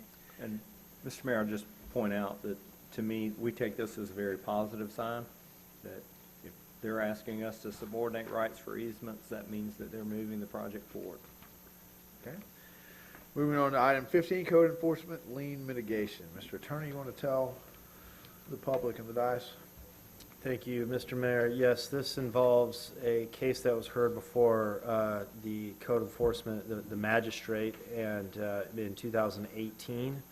And there were fines assessed with respect to this property owner, Mr. Stout, in the amount of $50 per day until compliance was met. And recently, Mr. Stout came back before the special magistrate to request a reduction of the fine and a satisfaction and release of a lien that is of record in Alachua County. The magistrate made a finding, or a recommendation, I should say, for the city commission to consider, which would involve reducing the amount of the lien to $1,000 so long as that it's paid within 6 months. And it's also noted that Mr. Stout has already paid a $120 administrative charge to the city. The original amount of the fine was $24,000, or is $24,150. That's based on that $50 per day. Mr. Stout presented a hardship case.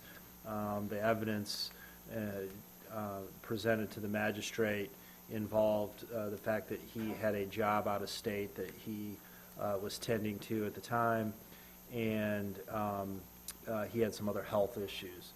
And so the magistrate does not have, under the code enforcement statutes, does not have the jurisdiction to remove a lien that's already of record. So the most that the magistrate can do is just make a recommendation to the city commission. The city commission has the ability to release the lien, and so the recommendation is set forth in his order.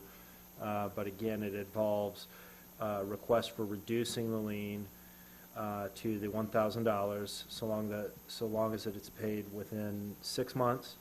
And I would also add, if there's a motion entertained along these lines tonight, that it also include that, assuming the $1,000 is paid timely, that the city be authorized to go ahead and file a release of lien or a satisfaction of the lien in the Alachua County records. Mr. Attorney, is it your understanding that the issue here was out of stubbornness or obstinance, or was the hardship a real hardship, and is the hardship a continuing hardship?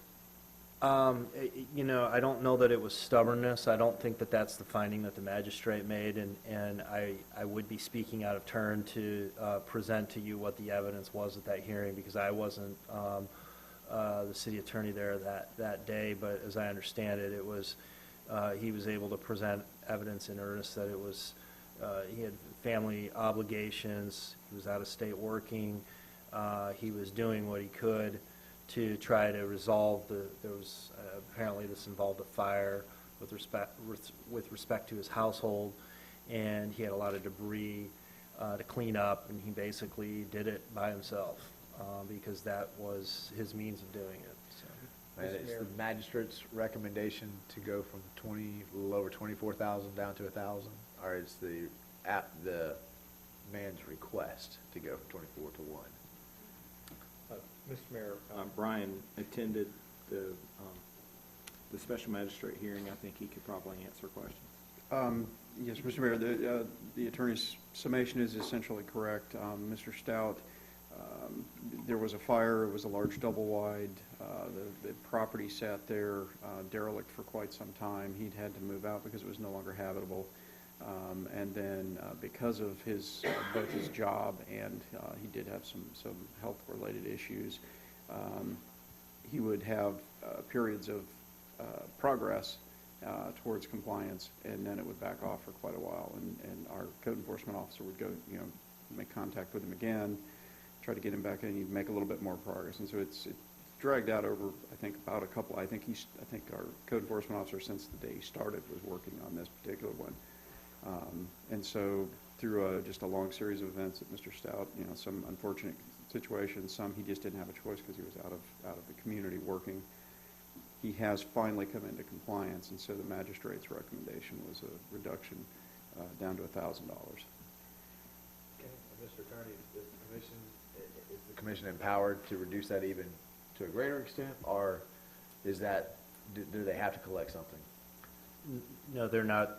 They have the discretion to waive it entirely if that's what they choose to do. Okay. Okay, board, questions? Commissioner Farnsworth. If he doesn't pay the $1,000 within the 6 months, does it revert back to the 24,000? That's a legal question that's not specifically addressed in the order. I would suggest that yes, it would revert back to the 24,000. Commissioner Martin.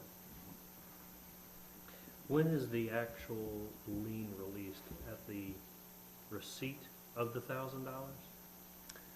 Because what you were reading before made it sound like as long as we agree, we release the lien without any money in hand. We would typically file a document of record that would be a release of lien. I guess there would be a technical argument that it's released as soon as payment is made, but legal advice to the city would be to go ahead and file a release as well, because that can bring on other issues in terms of encumbering somebody's or purporting to encumber somebody's property when there's not really a lien there. With or without consideration? He's saying, do we release the lien before we get paid? No. Yeah, I didn't think that was right. I think that was I right. mean, I can't imagine that we would. No, we would not release. I was just clarifying. I'm sorry. No, absolutely. The release is contingent on payment. Okay. The only other thing is just setting a bad precedent of, as long as I let it go long enough and don't address it, let it stack up to where I can't pay it anymore, then I can go plead hardship. The process isn't so much as repayment of the city or anything like that. It's consideration for the things that Rick was talking about with just regards to quality of property, quality of life. All those people around there for 483 days, and if we accepted the 6 months, it's another 182 days. I guess those wouldn't necessarily be where the ordinance was in violation, but 483 days. I can understand that you're out of town, but you're not the only person on this planet. You could have hired somebody to get this taken care of. And maybe I'm being a little bit harsh on it, but I'm not willing to accept $1,000 on behalf of the citizens for something that went on for 483 days, for goodness sakes. I don't care how much you're out of town. Other thoughts? Commissioner Norfleet?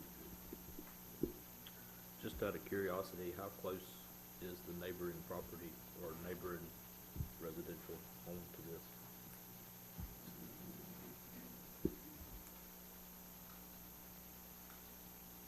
Mr. Mayor, it is in the urbanized section of Newberry, so it's just a few blocks north of here in the downtown area. So it has neighbors close by. I believe this is one of those old double lots, so it's about 140 foot wide, but then you've got an immediate neighbor on both sides. It's right in the middle of a block on Fourth. And Brian, while you're there, $1,000 seems like a random amount. Do you have any idea how the magistrate got to, let's just call it $1,000? Is that a hard cost to the city? Is that? No, sir. As I understand it, the way state statute operates here, you're not allowed to actually tie it to anything like that. I think it was consideration of the potential value for the lot. I don't know if he still has a buyer, but my understanding is that Mr. Stout has a buyer, and that's how he's actually going to pay off the loan, is through selling the property. It's. I'm sorry. Was your answer finished, Brian? He's going to sell the property to pay Commissioner Martin. He can't sell that property as long as the lien is there. The lien, the proceeds or whatever the lien is going to come out of the Unless sale. the purchaser was willing to accept it. That's correct. So, It'll have to, yeah, it'll come prior out. to It'll closing. come out of the Come out closing. of the closing. Yes, sir. Mr. Mayor, to answer Turner. the legal question in terms of the considerations under the statute, in terms of setting the fine, it's based on the gravity of the violation, any actions taken by the violator to correct the violation, any previous violations committed by the violator, and again, the magistrate or code enforcement can recommend to reduce the fine based on the circumstances. So those are the considerations that our magistrate should be considering. All right. Commissioner Norfleet? It was mentioned that the guy was cleaning up the property by himself. Apparently he wasn't able to hire somebody to get it done. Did any of his neighbors, friends, family help him in that task? Mr. Mayor, I don't know for sure, but I know that in the contact that I had with him, with Mr. Wolf, when we spoke with him, it seemed like it was pretty much him or maybe some of his family that would come in and help occasionally. I don't believe any of the neighbors got involved other than the complaints of the situation. And Mr. Attorney, where does this money go? The $24,000 or the $1,000? Where does that end up? Does it go to the building department? Does most of it pass off to Tallahassee for some? It's like a speeding ticket. So most of that money goes somewhere. Mr. Mayor, it goes to the general fund. Yeah, It it's goes to general the general fund. fund. Okay. Other thought, Commissioner Herson. Was this Mr. Stout's residence? I mean, so when it burnt, he was essentially homeless? I'm trying to. That's my understanding. At one point, yes, it was. Okay. Commissioner Farnsworth. I move that we approve the magistrate's recommendation. To reduce it to 1,000. Okay, I have a motion to approve the magistrate's recommendation, accept $1,000. Do I have a second for that motion? I'll second that. Okay, I have a second from Commissioner Herson. Okay, so questions or comments from the dais on reducing the penalty from 24 to 1? Any further questions or comments? I'll just back my statement up. If this was his sole residence, he lost his residence to a fire. I was looking for reasons for compassion. Granted, 483 days seems like a long time to deal with something, but not having any other details regarding that. If I lost my home, I'm going to look for compassion. I would also say it sounds to me like if he's having to sell the property to pay $1,000, if we stick with the 24, we most likely are not going to get anything. I guess at some point we would assume the property after however many years of. Right, you can foreclose on it. Right. Take Okay. the property that way. So I have a motion, second. Commissioner Norfleet, comment? I would like to just see the fine reduced to 0. Okay, so do you want to make, So I think there's a motion I and have a a second, motion. so we need to vote on the motion. yeah, you can't do a substitute motion. They're always doing that at the county. We never Well, do it here. if the movement, Do you want to offer an amendment to the motion to reduce it to zero? Yeah, offer. Okay, do I have a second to reduce it to zero? Okay, so the amendment to the motion fails, so we're back to the original motion to reduce it to 1,000. Any other comments from the dais? Okay, I have a motion, second, comments from the public. We reduce the fine from 24,000 and some change to 1,000. Thank you, Mr. Mayor. Joy Glanzer. Earlier in the meeting, we saw the code enforcement officer show us all these horrible, trashy properties that people lived there or the tenants moved out and they were awful. This gentleman suffered a tragedy. He lost his house. I mean, that seems a lot different than, you know, just willfully leaving trash in your yard. And so I like Commissioner Norfleet's idea to reduce it to nothing. And I think it's a deterrent anyway, because, I mean, we're not doing it just for just anybody. You know, this is a person who lost their home. So that would, you know, that shows compassion. But even the 1,000 would be good. But that's my opinion. Other thoughts? Other public comment? Okay, hearing none. Commissioner Martin? You know, if we're, I can understand the compassion for the man that lost his house, but I also have compassion for all the neighbors that were around it, having to look at this unsightly issue and all that time, not to mention the amount of staff time. You know, it was mentioned that Rick spent, you know, since he was pretty much on board here, trying to deal with this. So at a minimum, I think we take the magistrate's recommendation. Honestly, if it was up to me, I probably would increase it, but there doesn't appear to be any appetite for that right now, and trying to think of the compassion in totality, that's about the only thing I could get behind. Okay, any more comments from the dais? Any more comments from the public? Okay, roll call. Commissioner Hersom? Aye. Commissioner Farnsworth? Aye. Commissioner Martin? Aye. Commissioner Norfleet? Motion passes unanimously.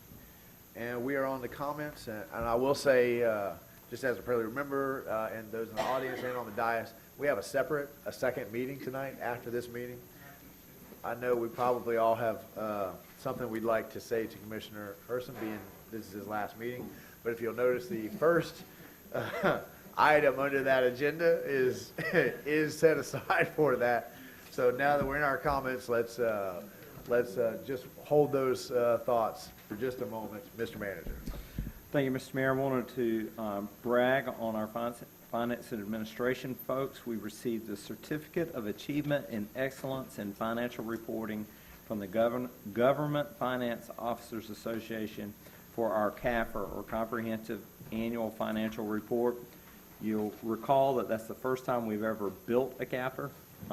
Last year was our first year, and we submitted it for consideration and received the highest level of certification that we could be considered for. So big applause. We're going to have a rollout a little bit further. Is that right, Dallas? A little bit further down the road, we'll have maybe more of an official rollout, maybe a presentation to the commission. But very excited to share that news with you. Well done, Dallas. Like to extend happy birthday to Commissioner Farnsworth. Happy birthday. 45 strong. Like to advise the commission and our public that last Saturday evening, the Grit Foundation conducted their annual gala. I have to remember who agreed to do this. So, you're right. And the city of Newberry was awarded $10,000 from the Grit Foundation for our fire department, our first responders. So there are some photographs of Chief Buckner and a couple of our firefighters and black ties receiving a $10,000 check. So we're excited about that. We'll have to do a budget amendment to figure out how to spend it. So I think the chief and his team are working on ideas of how they could, what they could expend those dollars on that would most benefit our fire department. And I wanted to, next Monday, our offices are closed in observance of Martin Luther King Day. Next week is one of those weeks where we have a holiday and there's no change in solid waste. We will get that information out in our solid waste collection schedule. So we'll get that information out. It's always a point of confusion within the community. I get confused. I just take it out. And if it sits a day, didn't get picked up, I leave it out. So that's my recommendation. And then I think the mayor's going to touch on save the date for February the 6th. So that concludes my comments. And we also want to wish you, Mr. Manager, another happy birthday. We got another 45 strong up here as well, right? Happy birthday. Mr. Attorney? I don't have anything tonight. All right, thank you. Madam Clerk? Thank you. Commissioner Herson? Commissioner Farnsworth? Commissioner Martin?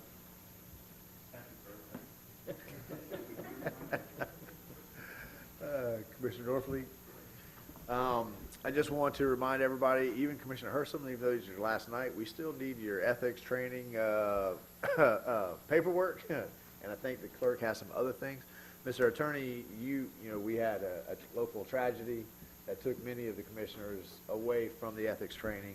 Were you guys able to film that so that the commission can watch it at some point in time, or do you have another link that you can provide any commissioner who's still needing to do that? I actually don't think we ended up videotaping it, but we can probably work something out. If we need to meet with some folks, we can probably do some other type of presentation, smaller group session, something like that. Well, maybe the commission can just, if you, that is yet a task that still needs to be done, let Amy know, and then Amy will get with everybody and figure out how to go about doing that. Maybe you might want to let Miss Judy know as well, because she's the one that transmitted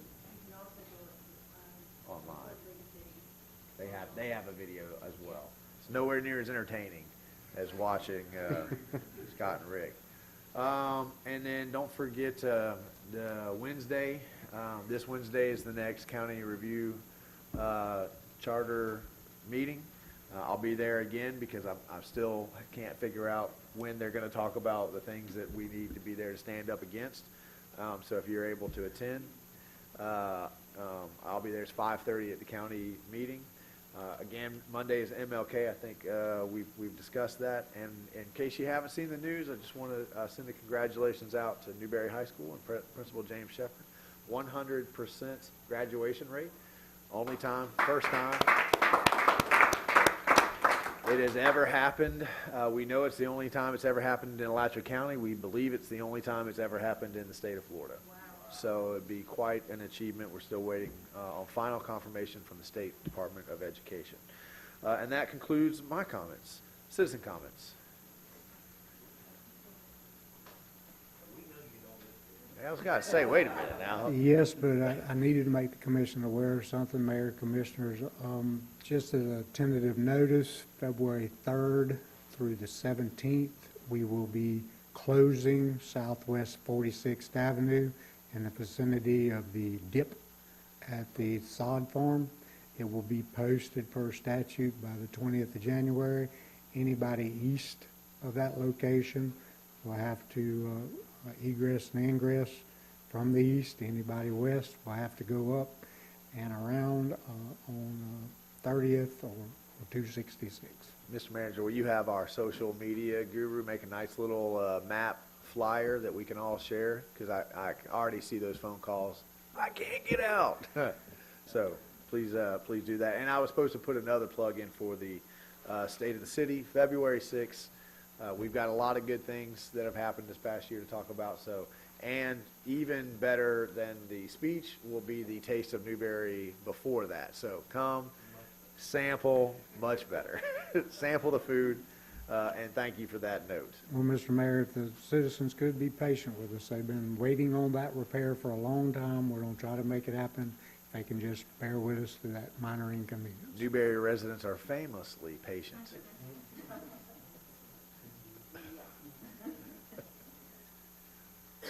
I'm Linda Woodcock. It's always cold in here. I appreciate that in many ways. 15th Avenue, and I don't know street numbers, but I know 15th Avenue, and I know my little old ladies that live on 15th Avenue.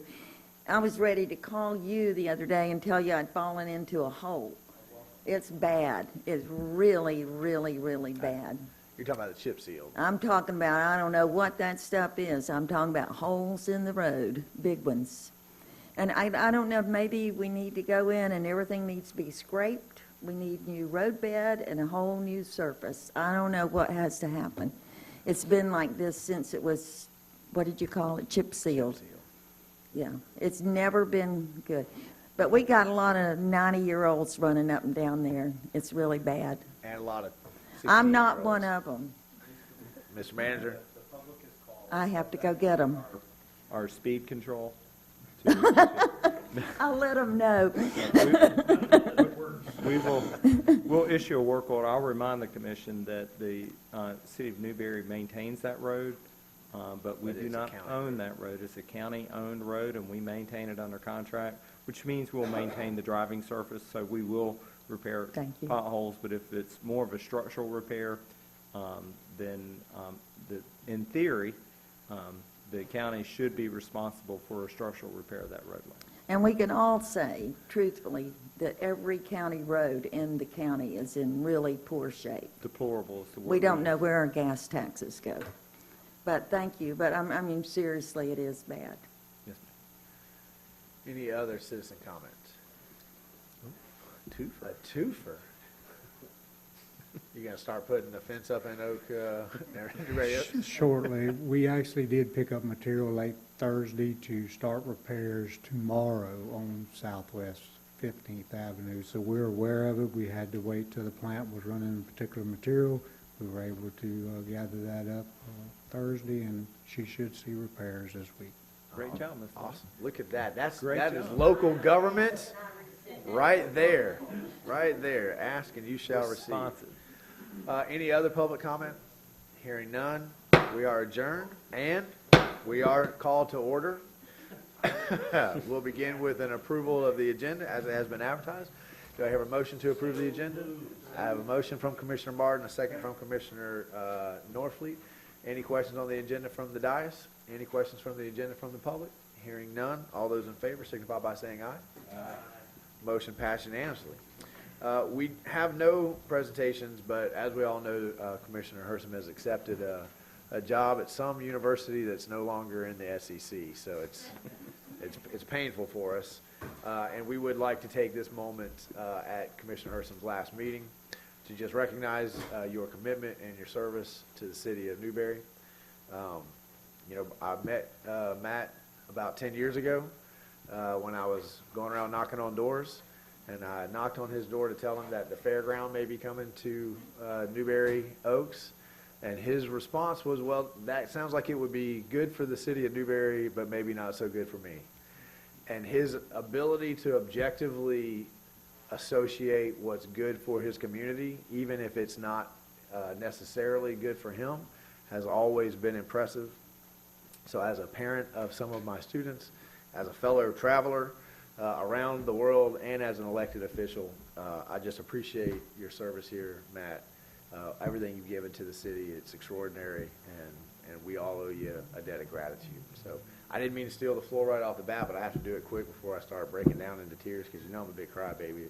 Anybody else have anything they'd like to say, Commissioner Martin? Matt, it's been a pleasure serving with you. I think we'll have a greater loss at our church without you there. And please pass on our appreciation to your family as well, because being on the commission is more than just a resume point, and it's more than just a personal sacrifice. Our families do so as well. So please pass on our appreciation to them. Anyone else? Commissioner Farnsworth? He's going to the ACC, so you better watch out. Yeah. Anything to help, I guess.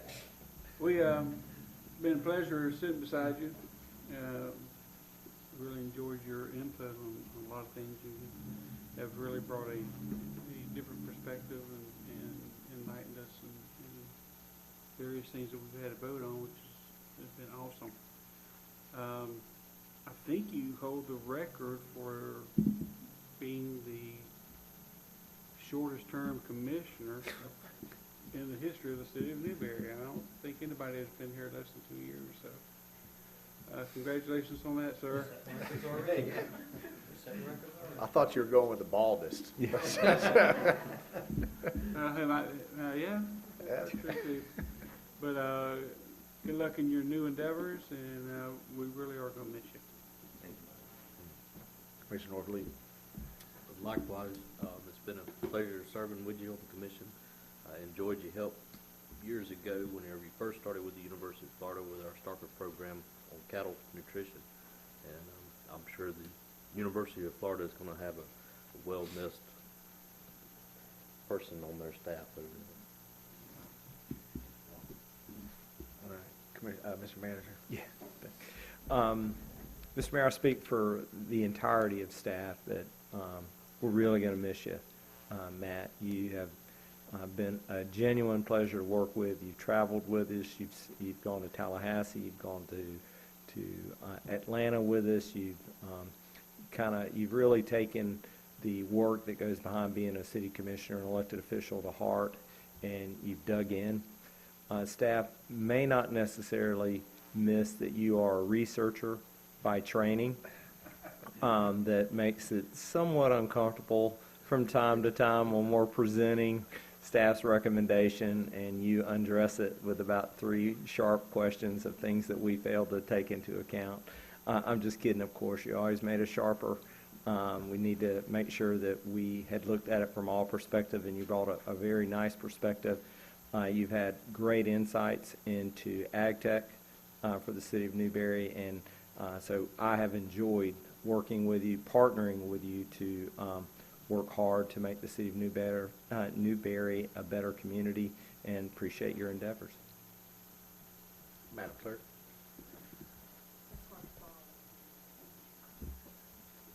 I just want to say how much I appreciated everything that you've done for our community.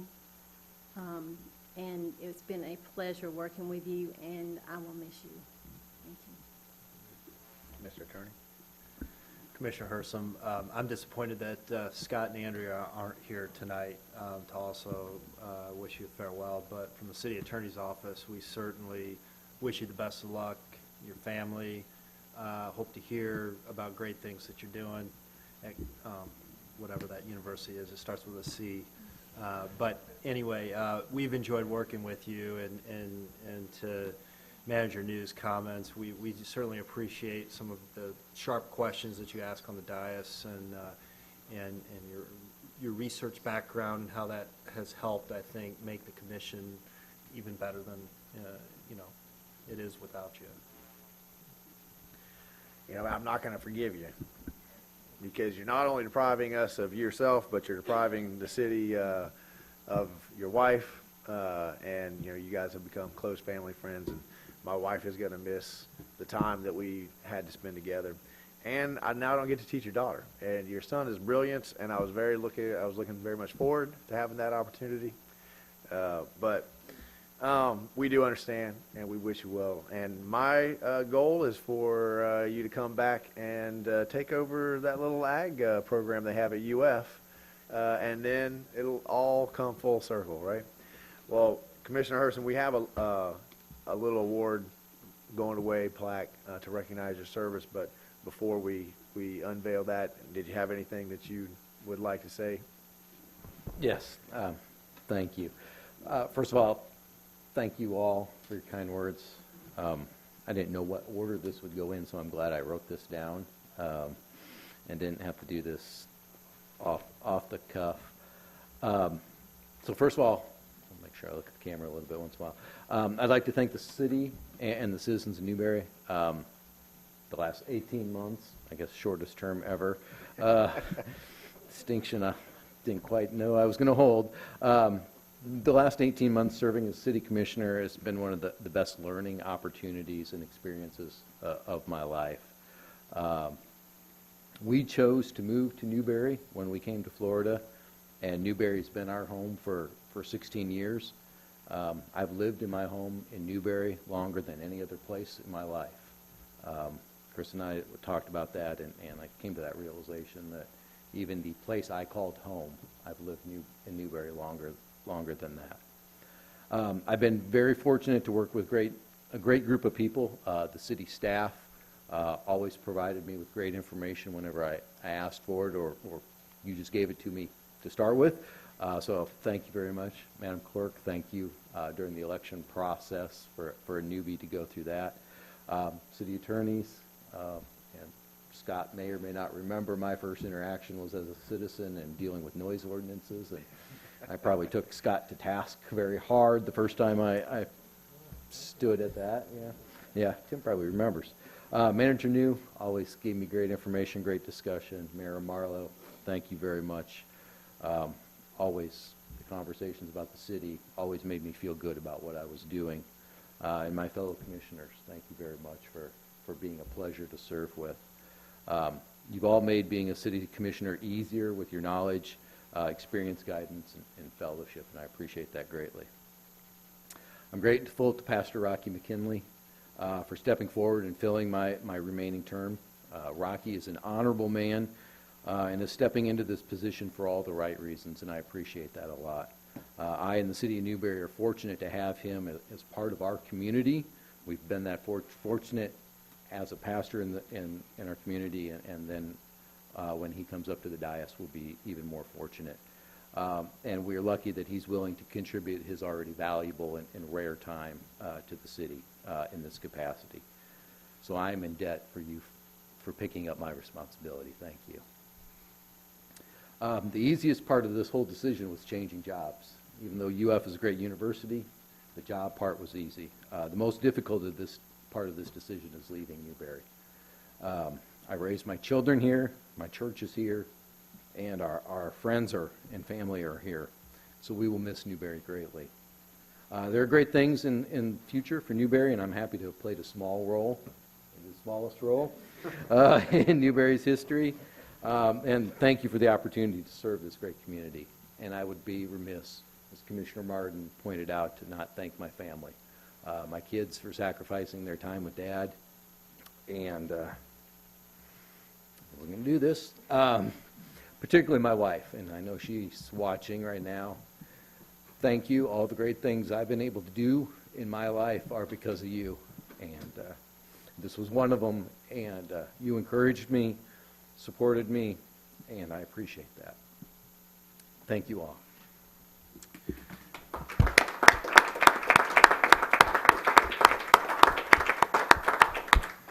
And Matt, before we step down from the dais for the last time, I certainly want to invite any of the people in the audience who have anything that they want to say, if you want to come to the podium and talk to Matt before.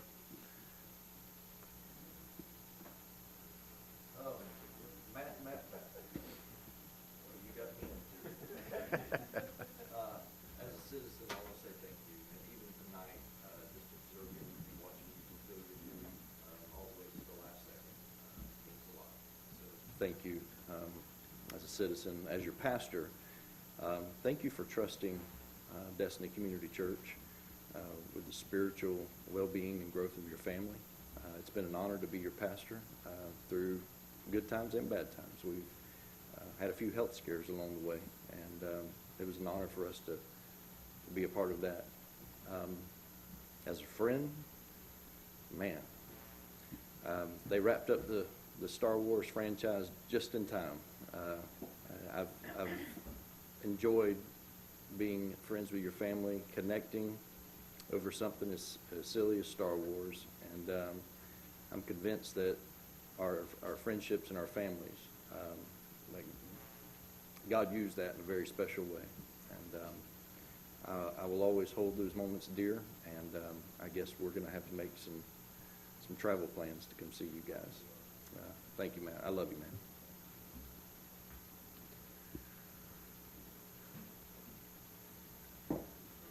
Commissioner Herson, from the first day I sat next to you on the Planning and Zoning Board to the last day I shared the dais with you, I've been impressed with your thoughtfulness, your caring ways, and your love for this community and for everyone you serve. And I appreciate being able to know you, and thank you for that. And we wish you well, and God bless you on your journey. Anyone else? Well, Matt, if you would meet me at the podium so we can present you with a plaque recognizing your years of service.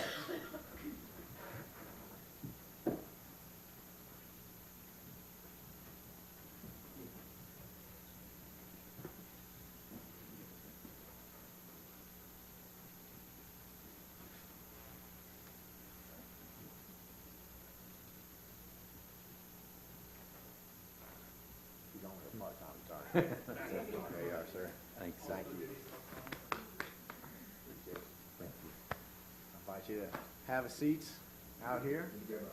Pastor Rocky, if you would join us with your wife. And Madam Clerk, would you please come and swear our new commissioner? We have a Bible. Oh, we did bring it. Yeah. Okay.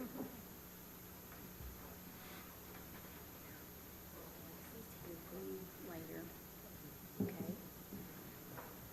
Raise your, okay, this kind of, yeah, let's kind of move, because you're gonna raise your right hand and put your left hand, there you go. Okay. Okay.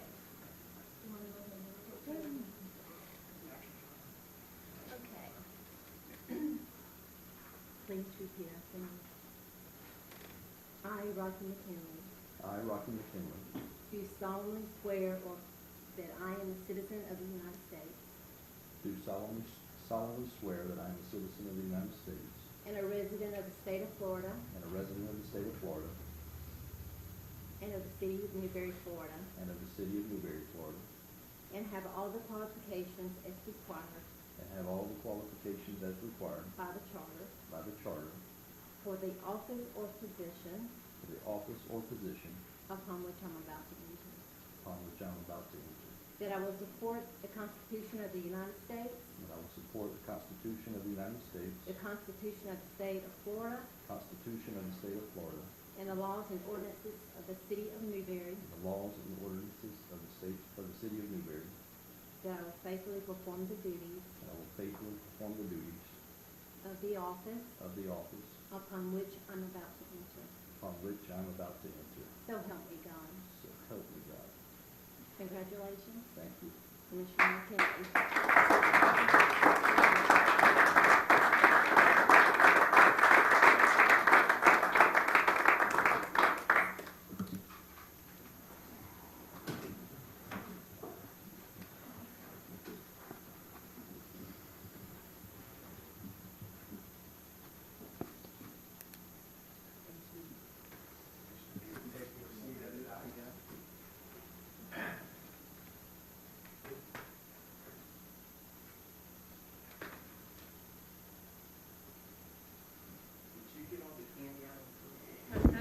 Monty took the last one.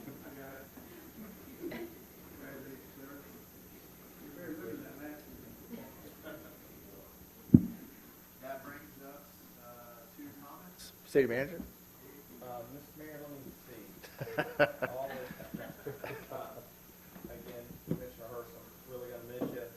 Commissioner McKinley, really looking forward to working with you. If you have any questions, please feel free. We're here to help. Absolutely. Mr. Attorney?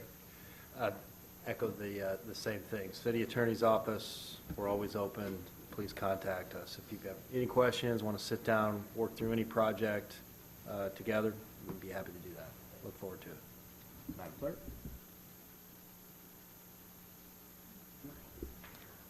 I wanted to say welcome aboard. I'm looking forward to working with you, and if you have any questions, I'm here to help you.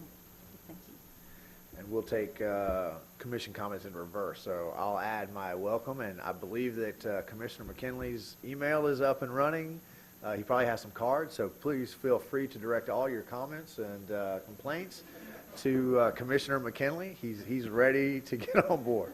Commissioner Norfleet? Just welcome, and that title's getting longer and longer, Pastor Commissioner McKinley. Commissioner Barden? Welcome. Now we can no longer talk about city stuff that maybe get voted on for another 6 months. It's going to be a challenge. Commissioner Farnsworth? Welcome, sir. And Commissioner McKinley? Thank you for. Thank you to the commission and for the mayor, city manager, and all involved for your trust. I hope that I can do this position justice. I will certainly try to the best of my ability. I love Newberry, and the past 13 and a half years of my life have been here, and it truly is an honor. Thank you. And on behalf of the entire commission and the community, we appreciate you accepting this, 9:20 at night, and this is an easy one. So we appreciate the commitment and dedication that you have. Public comment? Hearing none, we are adjourned.